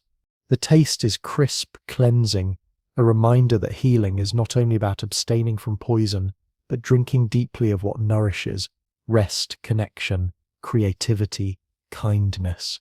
The stream reflects your face, calmer than before, and you realize healing is not only an act of resisting, but of embracing, filling the spaces left by addiction with gentler sustenance. History flickers here as well. In ancient healing traditions, shamans and medicine keepers guided people through rituals of cleansing, sweat lodges, fasting, vision quests. These were not punishments, but paths of renewal, designed to realign body and spirit. Modern healing, too, carries echoes of ritual, meetings, meditations, mantras. Structured repetition creates rhythm. Rhythm becomes habit. Habit reshapes identity. Healing is both ancient and contemporary, always ritualized in some form. Further along, you see travelers walking the path ahead. Some move quickly, eager, determined. Others stumble, resting, often. A few sit by the side, uncertain whether to rise again. You realize the path is not solitary. Healing often requires companions, therapists, support groups, friends, mentors. The weight is lighter when carried together. A gentle laugh drifts through the air. You notice one traveler joking with another, teasing about mismatched socks or clumsy steps. Even here, on the path of healing, humor glimmers, a reminder that lightness coexists with struggle. Sometimes laughter is as medicinal as discipline, loosening the knots of shame, making the journey bearable. The stones beneath you shift again, this time into mosaic tiles, each painted with symbols: a heart, a tree, an open book, a sunrise. These represent the many avenues of healing: love, nature, learning, renewal. Not all travelers walk the same way. Some heal through science and medicine, others through art and spirituality, still others through service and community. Healing is plural, not singular. What matters is not the map, but the movement forward. Philosophical questions arise. Gentle as drifting clouds, is healing a return to a before, or the creation of something entirely new? Can a person ever be fully healed, or is healing itself a lifelong practice? Some say recovery is permanent vigilance, a daily tending of inner gardens. Others say the self can grow beyond the shadow, leaving addiction behind like a snake sheds skin. Which is truer? Perhaps both. Perhaps healing is less about outcome and more about the ongoing act of tending, caring, living. You pause at a rest area along the path. Here, benches of polished stone invite you to sit. The air hums softly, filled with birdsong and the rustle of leaves. Rest, you realize, is part of healing. Too often, the journey is framed as relentless striving, but rest is renewal. Without it, even the strongest stumble. Healing is not constant forward motion, but a rhythm of effort and pause, strain and softness.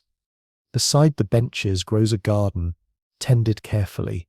Lavender sways in the breeze, releasing a calming scent. Mint sparkles with morning dew. Healing, like gardening, requires patience. Seeds planted today may take months or years to bloom. Weeds may return, storms may damage, but with care, beauty emerges again and again. The path stretches onward, leading to a small bridge across the stream. As you cross, you notice carvings in the wood, names, initials, hopeful phrases like "still here" and "begin again." You trace them with your fingertips, recognizing that healing is not solitary memory but collective story. Many have walked before you, many will walk after. The bridge holds them all, whispering encouragement. Another fact glimmers. Studies show social support dramatically increases the likelihood of sustained recovery. Healing is not simply personal willpower. It is relational, woven through bonds of trust and care. You cannot always heal alone. Sometimes healing requires leaning on another until strength returns. Beyond the bridge, the path climbs gently uphill. The climb is not harsh, but steady, asking for breath and patience. As you ascend, the lanterns glow brighter, guiding the way. You remember earlier metaphors, the river of craving, the hall of mirrors, the meadow of relationships. All those places converge here, feeding into this path of renewal. Healing does not erase the past, but gathers it, weaving struggle into strength. You reach a clearing at the hilltop, where the view opens wide. Below, the path winds endlessly through valleys and forests, dotted with lanterns and bridges. Ahead, new horizons stretch.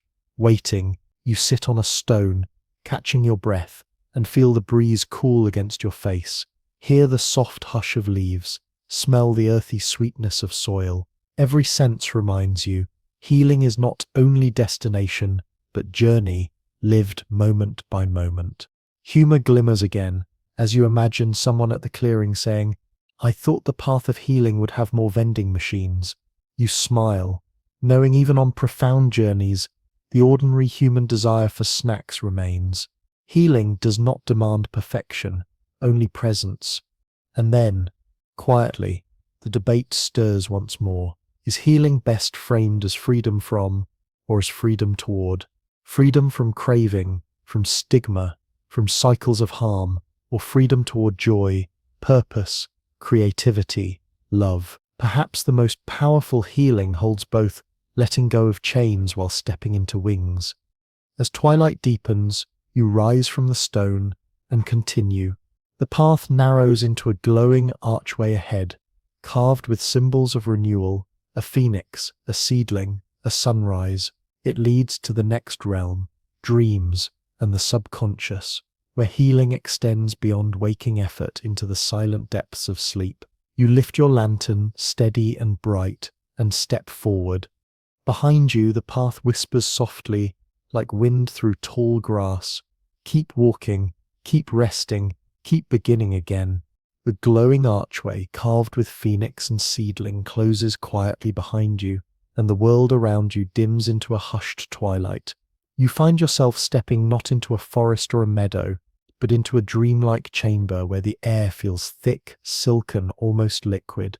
Colors swirl faintly around you, not painted on walls but drifting in the air itself, hues of indigo, violet, and pale gold.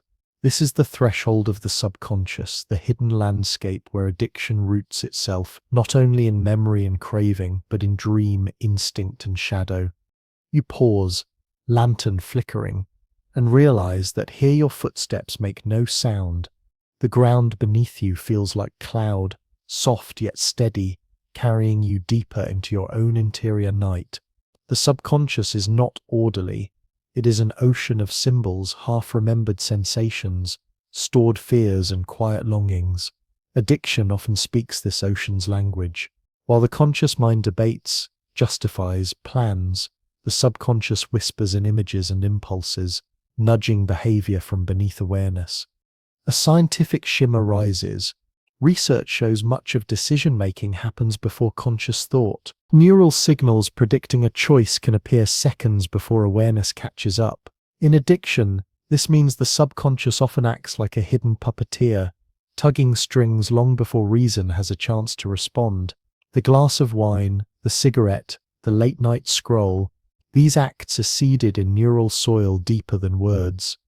You wander further, and the chamber shifts into corridors filled with doors. Each door bears a strange symbol, a spiral, a key, a flame, an eye. When you open the spiral door, you glimpse a memory of childhood, a parent scolding, a loneliness soothed with sugar. Behind the flame door, a scene of celebration, a party where laughter and drink fused pleasure with belonging. Behind the eye door, a trauma buried too heavy to carry in waking life. yet echoing here in dreams. Addiction often anchors itself to these subconscious vaults, feeding on unresolved pains and early imprints. The air tastes faintly metallic like coins or blood, yet carries a sweetness too, like honey melting on the tongue.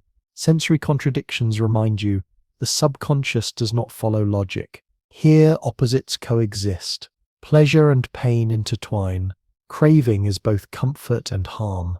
Addiction thrives in such paradox, drawing strength from the subconscious's willingness to hold contradiction without resolution.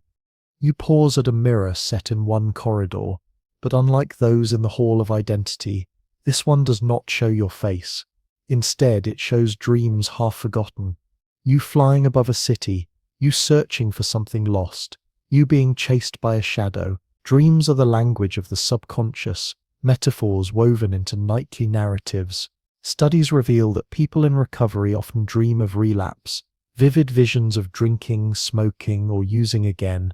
These dreams can feel so real that waking brings guilt or relief. The subconscious rehearses, releases, or wrestles with craving, even when the body abstains. A whisper rises in the chamber. The mind heals in sleep, and you recall how REM cycles consolidate memory, prune synapses, and process emotion. Healing requires not only waking will but sleeping repair. Yet, addiction disrupts this cycle. Alcohol shortens REM, opioids fragment it, stimulants delay it. The subconscious becomes restless, unable to fully mend. No wonder recovery often begins with sleep, restoring rhythm to the night so that the inner ocean may calm. The corridor bends, and you find a pool at its center. The water is dark, reflecting not the lantern light, but swirling images from within, scenes of desire, fear, repetition. You kneel and watch, noticing how certain images repeat, a hand reaching, a door opening, a substance glowing faintly. Addiction etches grooves into the subconscious, like tracks in sand that waves cannot wash away easily. Even when the conscious mind resists, the subconscious offers rehearsals, rituals, cravings in symbolic form. Humor sparkles suddenly, surprising you. In the pool, one image shows someone dreaming not of relapse, but of giant talking donuts chasing them through a carnival. Even the subconscious, mysterious as it is, sometimes chooses absurdity, reminding you that not all inner landscapes are grave. Some are playful, whimsical, bizarre. Healing can lean on these lighter dreams too, drawing strength from laughter even in sleep. You stand and walk further. Doors continue appearing, some locked, some ajar. You try one carved with a key and find inside a library. Its shelves are endless, filled not with books but with glowing orbs, each holding a memory. Some are bright, pleasant, childhood games, first love, moments of awe. Others are dim, heavy, losses, regrets, betrayals. Addiction often selects certain orbs, replaying them more loudly than others. The subconscious does not discard experiences but stores them all, waiting. Which memories surface shapes behavior more than we realize. Philosophical questions drift like incense. Is the subconscious friend or foe? Does it guide you toward truth through symbol, or trap you in loops of old pain? Can it be trained, or only listened to? Some traditions, like psychoanalysis, frame healing as dialogue with the subconscious, interpreting dreams, decoding symbols. Others argue it is mystery, never fully knowable, like a deep cave whose depths you cannot map. Addiction thrives here, but so too may freedom if you can learn the language of your inner ocean. The chamber hums faintly now, as if aware of your thoughts. You feel your breath slow, your body heavier, like sinking into dream yourself. And perhaps you are. The subconscious is not separate from dreaming. It bleeds into waking life through slips of the tongue, sudden impulses, déjà vu. Addiction is often called a hijacker, but here it seems more like a translator, taking old wounds, unmet needs, primal instincts, and speaking them into action. The question is, can you rewrite the translation? A scientific spark adds hope. Studies of mindfulness show that with practice, subconscious cravings can be observed without obeying. By sitting in stillness, noticing impulses without judgment, people create space between trigger and act. This rewires not only the conscious but the subconscious, teaching it new associations. The puppeteer's strings loosen, the dream shifts. Healing requires patience, but even subconscious grooves are not eternal. The chamber begins to shift again. Walls dissolve, revealing a sky of stars, not above but all around, as though you stand in a planetarium of the mind. Each star pulses like a neuron firing, each constellation a network of memory and desire. The subconscious, you realize, is not only darkness but cosmos. Addiction maps certain constellations more brightly, but countless others remain: hope, creativity, play, peace. Healing is partly remembering to look up, to see the wider sky beyond the narrow pattern of craving. You smile faintly as you spot a constellation shaped like a coffee cup, another like a cat stretching, another like an open book. Even the subconscious, vast and mysterious, carries humor, small joys, tender ordinaries woven into its star maps. Addiction narrows vision, but wonder expands it. You begin to drift toward another doorway now, this one shaped not from wood or stone but from dream itself. Its frame glimmers, as though woven from silver threads of memory and intuition. Beyond it lies the realm of resilience, the subconscious made active, the mind learning not just to survive craving, but to bend, recover, grow. As you approach, you hear one last whisper echo through the chamber, soft as a lullaby. Your subconscious is not your enemy, it is your storyteller. Teach it new stories, and it will dream you whole. The silver thread doorway woven from dreams hums softly as you step through, and the air changes once again. The heavy hush of the subconscious fades, replaced by a fresher atmosphere, bright but gentle, as though dawn is breaking after a long night. The ground beneath your feet feels firm, like compacted earth that has weathered many rains. This is the realm of resilience, the place where cracks in the stone become paths of light, where fragility coexists with strength, where healing is less about perfection and more about the art of rising again and again. At first, the landscape resembles a valley, ringed by mountains whose peaks glow with snow. But as you walk, you realize the valley is alive, breathing. The grass sways with rhythm, as if exhaling. The trees stand like sentinels, scarred by storms but still rooted. Resilience, you realize, is not the absence of harm but the continuation of life despite it. A tree that bends in wind survives longer than a rigid one. A valley that floods learns to channel water into fertile soil. Human resilience echoes the same pattern: flexibility, adaptation, endurance. A scientific shimmer rises here. Psychologists describe resilience not as a trait fixed at birth, but as a dynamic process, shaped by environment, relationships, and mindset. Some people appear naturally more resilient, but research shows resilience can be cultivated, practiced, strengthened like muscle. The brain, through neuroplasticity, learns not only how to crave but how to recover, building circuits of calm and persistence. Addiction may erode resilience, but healing can rebuild it. You pause beside a fallen log. Its bark is rough, scarred by fire, yet new shoots of green sprout from its surface. Resilience is this paradox: survival and renewal born from damage itself. It reminds you of the Japanese art of kintsugi, where broken pottery is repaired with gold, the cracks highlighted rather than hidden. The object becomes not only whole again, but more beautiful for its history. Addiction fractures lives, but resilience paints the cracks with luminous gold, turning weakness into strength. You continue walking and reach a small bridge over a stream. On the railing, carved words gleam faintly: bend, don't break. You run your hand across them and smile, thinking of how resilience often looks less like stoicism and more like softness. To endure is not always to fight fiercely, but to yield, to let storms pass through without tearing you apart. The body itself models this: bones under pressure, microfracture, then heal stronger. Muscles tear and rebuild. Even at the cellular level, resilience is written into life. The stream below babbles gently, and its sound mixes with the fragrance of pine needles and damp earth. The senses remind you that resilience is not abstract, it is embodied. You feel resilience in the slow rhythm of your breath, in the heartbeat that continues no matter how many times you've stumbled, in the ability to sleep after chaos. Addiction may disrupt these rhythms, but recovery reclaims them, one cycle at a time. History whispers through the valley. In 1945, Viktor Frankl, survivor of concentration camps, wrote of resilience not as denial of suffering, but as finding meaning within it.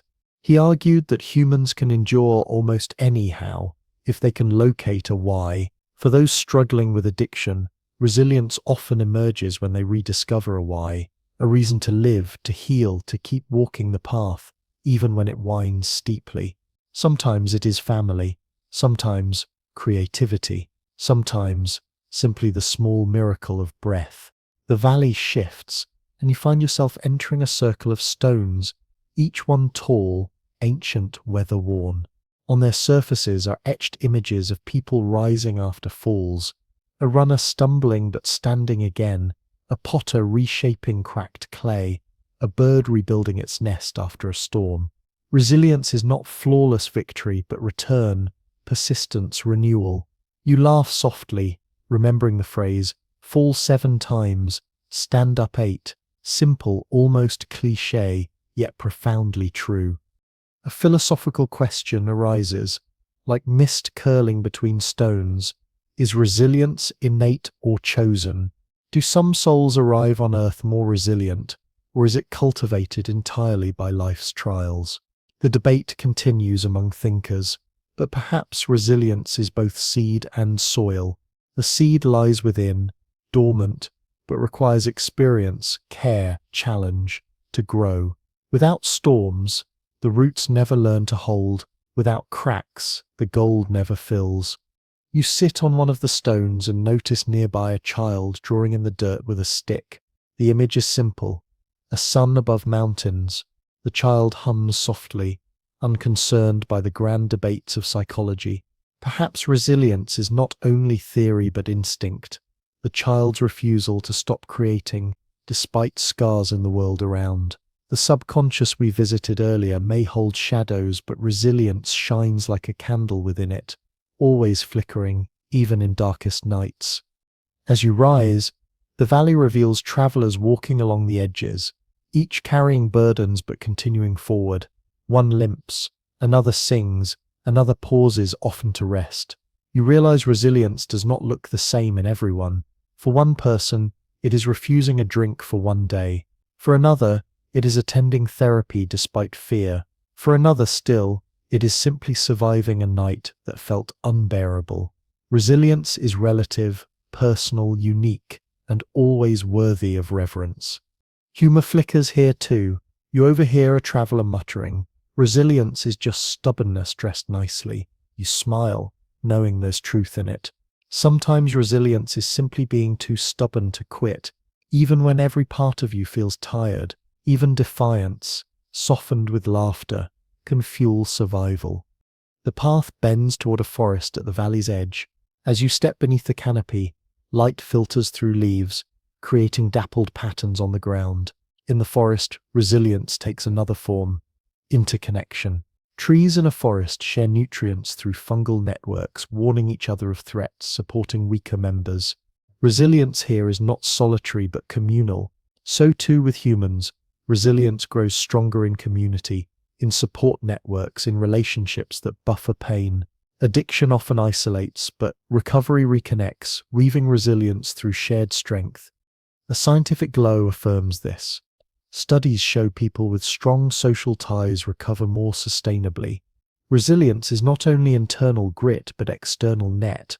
The net catches you when you fall, holding you until you can rise again.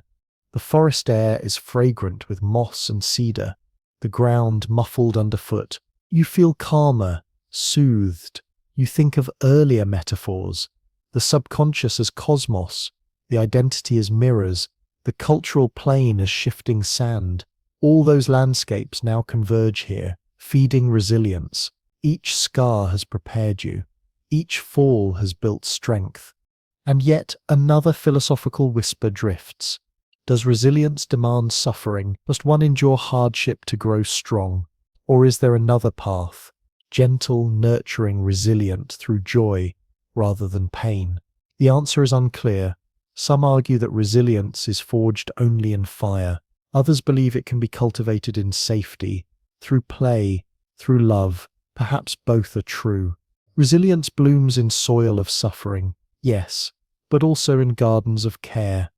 At the far edge of the forest, you emerge onto a ridge, where from here the horizon spreads wide, showing where the path will lead next, toward integration, where all parts of self and experience merge. You stand still, lantern warm in your hand, wind brushing softly against your skin, the smell of distant rain carried on the breeze. Before you step forward, the Valley of Resilience offers one final whisper, carried on the wind like a lullaby. You do not need to be unbroken to be strong. You only need to rise and rise again. The ridge where you pause hums quietly, the Valley of Resilience stretching behind you, luminous with lessons stitched in gold. Ahead lies another realm, softer still, yet more profound. Here the journey begins to gather itself, to weave its threads into something whole. You've wandered through cravings, circuits of the brain, cycles of compulsion, spirals of memory, ghosts of loneliness, and the fragile pauses between storms. Now the path opens into a wide plateau, bathed in twilight light, where everything you've encountered begins to fold into one continuous fabric. This is the space of integration, where fragments cease to feel like contradictions, and wholeness emerges not from perfection, but from embracing every broken shard. The land before you gleams with mosaics, stone paths inlaid with countless shapes, colors, and sizes. None match exactly, yet together they form a picture that can only be seen from above, a tapestry of survival, of being, of becoming. As you step onto the mosaic, you feel the stones under your bare feet, smooth in some places, jagged in others. Each one represents a part of the self. The child who once reached for sugar as comfort, the adolescent who stumbled into thrill-seeking, the adult who battled cycles of longing and shame, all of them belong here. Integration whispers that healing is not cutting away these selves, but welcoming them back into the circle. The air here is unusually calm, the kind of hush that feels like it contains everything, like the pause between heartbeats. You hear distant water, a slow current brushing against rocks, and smell faint lavender carried on the wind. Two senses at once, grounding and expansive. Wholeness itself feels like this, both intimate and cosmic, tiny details stitched into universal pattern.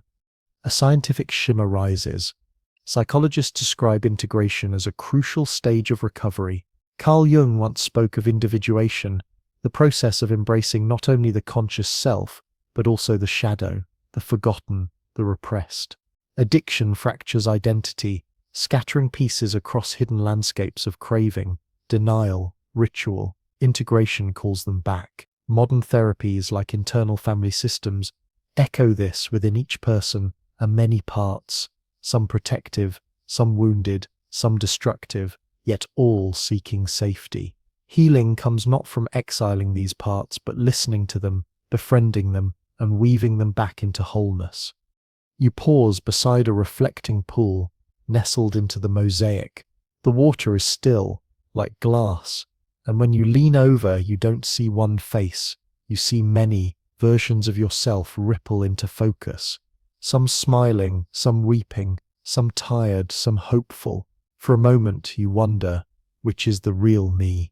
But the water replies softly, all of them. Each one holds a piece of your story. Each one belongs to the whole. A gentle laugh escapes you, because the truth is both humbling and humorous. You think of how often people say, I just want to get back to my old self. Yet the old self never fully returns. Instead, something new emerges, not old, not broken, but a mosaic self. Perhaps the old self is just one tile in the pattern, but the full picture is richer, textured, alive with contradictions. You step deeper into the plateau and come upon a circle of dancers. They move slowly, deliberately, each in different rhythm. Some falter, some glide, some sway awkwardly, but all are included in the dance. This is integration too, harmony that allows for discord. Recovery often feels like this, an imperfect dance where stumbles are woven into choreography, where relapse does not mean exclusion, but reintegration. A missed step is simply part of the music. A question drifts like incense. Is wholeness possible, or merely an illusion? Philosophers argue both ways. Some claim humans are eternally fragmented, patchwork beings who can only approximate wholeness. Others insist that unity is not only possible but natural, that the universe itself trends toward integration. The stars cluster into galaxies, rivers join oceans, neurons fire in concert to produce thought. Perhaps wholeness is less an end state and more a movement, a tendency toward connection. You sit at the edge of the dancer's circle, watching, listening to the rhythmic shuffle of feet and the low hum of a drum. The smell of smoke drifts from a nearby fire pit, and you're reminded of earlier moments in this journey, the fire of ancient cravings, the smoke of ritual. Everything echoes everything else, looping back in softer form. Integration is not linear but cyclical, like breath, like tide, like orbit. Across the plateau stands a tree unlike any other you've seen on this journey. Its trunk twists upward like braided rope, its branches spread wide, carrying leaves of many colors, green, gold, silver, violet, all shimmering together. You realize it is a metaphor tree, a living embodiment of wholeness. No single branch defines it, no single leaf explains it, yet together they form something magnificent. Addiction may have scorched some branches, but integration is the tree's response, new shoots growing from scars, colors blending into harmony. At the base of the tree, carvings reveal fragments of science and story, a note about the corpus callosum, the brain's bridge between hemispheres, reminds you that even the brain itself seeks integration, left and right weaving thought and emotion into coherence. Another carving recalls myths of gods and heroes, broken and remade, Osiris reassembled, Dionysus reborn. Integration is ancient, archetypal, a story told again and again across time. You reach out and touch the tree, feeling its bark rough yet warm, and another image arises, kintsugi pottery, already recalled in the Valley of Resilience. You laugh softly, realizing how this metaphor repeats, insisting itself upon you. Integration is resilience continued, but now adorned with meaning, broken pieces not only repaired but placed lovingly into design. Humor slips in again when you notice a squirrel chattering overhead, stuffing its cheeks with acorns of many colors. You imagine it as the guardian of wholeness, reminding you not to take the grand philosophy too seriously. Integration, it squeaks, is also practical, eating, resting, continuing. Sometimes wholeness is just remembering lunch. The plateau shifts in your vision. Suddenly it resembles a loom, threads stretched taut, weaving themselves slowly under unseen hands. Red threads, blue threads, black threads, threads frayed and golden, each sliding into pattern. You realize this is you weaving. Addiction was one thread, dark and fraying, but not the whole tapestry. Recovery weaves it back differently, transforming what could unravel into texture. Philosophical mist returns. Does integration mean erasing addiction or carrying it within as part of self? Scientists studying memory suggest the latter.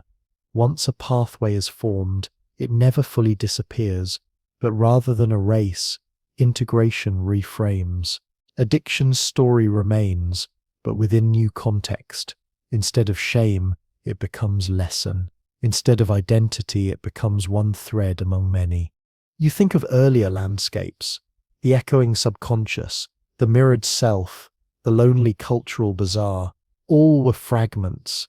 Here they settle together, forming something like a completed dream. Integration is this, a place where ghosts rest, shadows soften, cravings quiet, and the whole journey makes sense, even if only in whispers. The plateau begins to darken, stars appearing overhead. They seem brighter here, arranged in constellations you hadn't noticed before. Orion now connects with the Pleiades. Cassiopeia bends towards Cygnus. Wholeness stretches beyond personal identity. It reflects in cosmos, in constellations forming pictures from scattered points of light. Perhaps you are like a constellation too, individual stars of memory and habit connected into pattern. Others may look up and see only scattered dots, but when integrated, the whole picture emerges. You lie down on the mosaic floor, cool stone beneath your back, night air brushing your cheeks. You smell faint smoke still rising from the dancer's fire. Integration, you realize, is not a grand achievement, but a quiet surrender. It is not a fixed state, but a willingness to include, to embrace.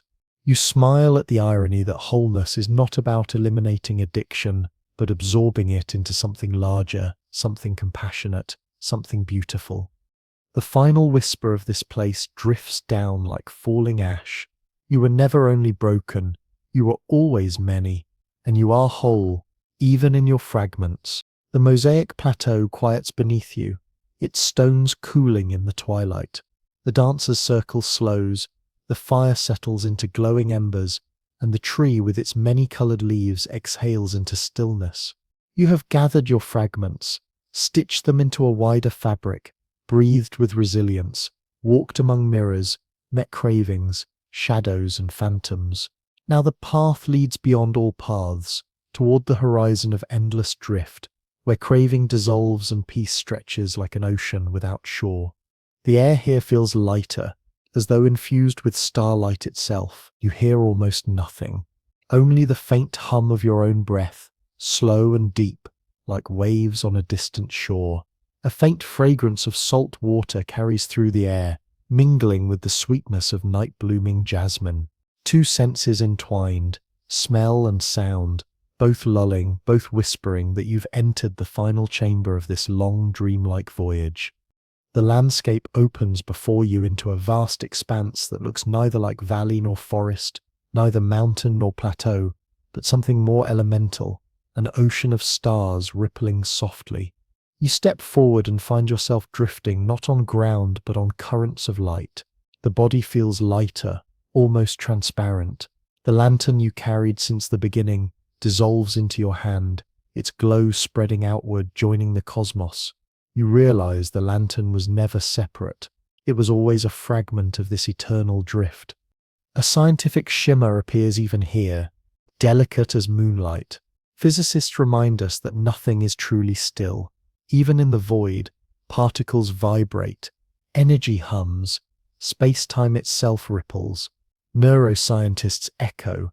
The resting brain is not silent, but alive with slow oscillations, rhythms of the default mode network, weaving memory and self. The eternal drift, then, is not emptiness but movement, gentle, ceaseless, infinite.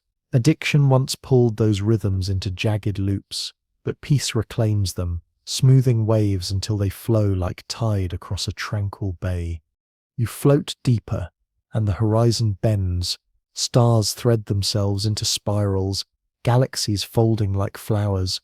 You notice how their patterns echo the neural networks glimpsed earlier. The brain as cosmos, cosmos as brain. Addiction's circuitry once seemed inescapable, but here those circuits stretch into galaxies, endless, interconnected. Craving dissolves when seen against this scale. What once felt immense becomes only one ripple in a sea of light. And yet, humor flickers here too, soft as a wink. A comet streaks across your path and seems almost clumsy, tumbling end over end, leaving a crooked trail. You chuckle at the thought. Even the heavens stumble, and still they shine. Perhaps recovery is no different. You tumble, wobble, loop strangely, yet your glow remains. Ahead, you see shapes forming out of starlight, figures made of memory and possibility. They are the selves you once met, the child, the seeker, the shadowed wanderer. But now they do not appear fragmented. They drift together, merging like drops of water. You sense they are not dissolving, but harmonizing, becoming one luminous presence. You whole at last, stretched across time. A philosophical whisper enters, subtle as wind. What is the self in the eternal drift? Is identity real, or merely a passing wave? Some traditions say the self is illusion, a construct of memory and craving. Others insist the self is eternal, a soul beyond decay. The debate remains unresolved, but perhaps the truth rests here. The self is both real in its moment, illusory in its permanence. Like ripples in water, it matters while it moves, then folds back into the whole. You drift further, and the stars become softer, like feathers scattered across velvet. You feel them brushing against your skin, cool and tender. The air vibrates with a faint hum, like a lullaby sung by the universe itself. Each note says, "Rest, rest, rest." The words dissolve into sensation, and you feel craving loosen from your chest like old rope falling away. What once gripped you so tightly now floats harmless, weightless, drifting into starlight. Here, even time loosens. Seconds no longer tick. Instead, everything feels like tide, coming, going, blending. You smile at the irony. Addiction once felt endless because it trapped you in repetition. Yet eternity itself feels peaceful because it releases you from measure. The eternal drift is not a cycle but a flow, a stream without beginning or end. Memory joins you here too. You recall the whispering brain with its fireflies of dopamine, the ancient cravings for sugar and fire, the rituals and phantoms, the fragile pauses, the valley of resilience, the mosaic plateau. Each returns in softened form, as though bowing farewell. They are no longer prisons but teachers. Addiction was not only wound but lesson, not only chain but map. Without its path you would not have arrived at this horizon. At the farthest edge, a vast ocean stretches. Its surface glimmers with liquid starlight, calm and infinite. You step gently into the water, expecting cold, but instead it feels like silk, warm, embracing, dissolving. You float effortlessly, carried by currents that move without urgency. Here is the eternal drift in full, not destination, not striving, only being. Above you, constellations form and dissolve. One moment they resemble a cradle, the next a lantern, the next a hand extended in welcome. You laugh softly, realizing the cosmos is playful too, reminding you not to take even eternity too seriously. A last scientific murmur rises. Astronomers tell us that galaxies themselves drift, pulled by dark energy into ever-expanding space. Cosmology suggests no final stopping point, only continued unfolding. So too with healing. Recovery is not a finish line but a drift, a gentle movement toward balance, renewed each day, never perfect, always ongoing. The eternal drift is this, endless becoming, endless unfolding, endless peace. As you surrender to the current, a voice not outside but within hums softly. You are not your cravings, not your fractures, not your shadows. You are drift, you are starlight, you are whole. The water rocks you like a cradle. The stars hum lullabies. The craving dissolves. The self dissolves. Only peace remains. And now, dear dreamer, the story itself begins to fade, like ink dissolving in water, like lantern light folding into dawn.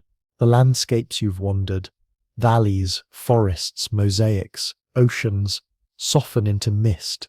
The voices of scientists and philosophers grow hushed, their words like feathers drifting into silence.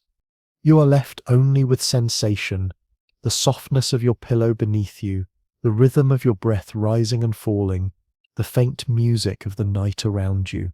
The world outside has slowed, softened, dimmed. The body, once restless, now unwinds. The mind, once caught in loops of craving and thought, now drifts free, gliding on currents of peace. Imagine yourself floating, not needing to move, not needing to grasp, simply carried. Each breath is a tide, each exhale a release. You melt into your own bed the way rivers melt into oceans, without effort, without resistance. The eternal drift is here, now in the space between your inhale and your exhale, in the pause that feels like forever. If thoughts return, let them pass like clouds. If worries stir, let them sink like pebbles into quiet water. You are safe, you are whole, you are loved. And so the dream closes, not with an ending, but with an opening into rest. Sleep takes you softly, like a hand guiding you into velvet dark. If you found rest here tonight, let the algorithm know by liking this video so more dreamers can join us. And remember, you're safe, you're loved, and this moment is yours to keep.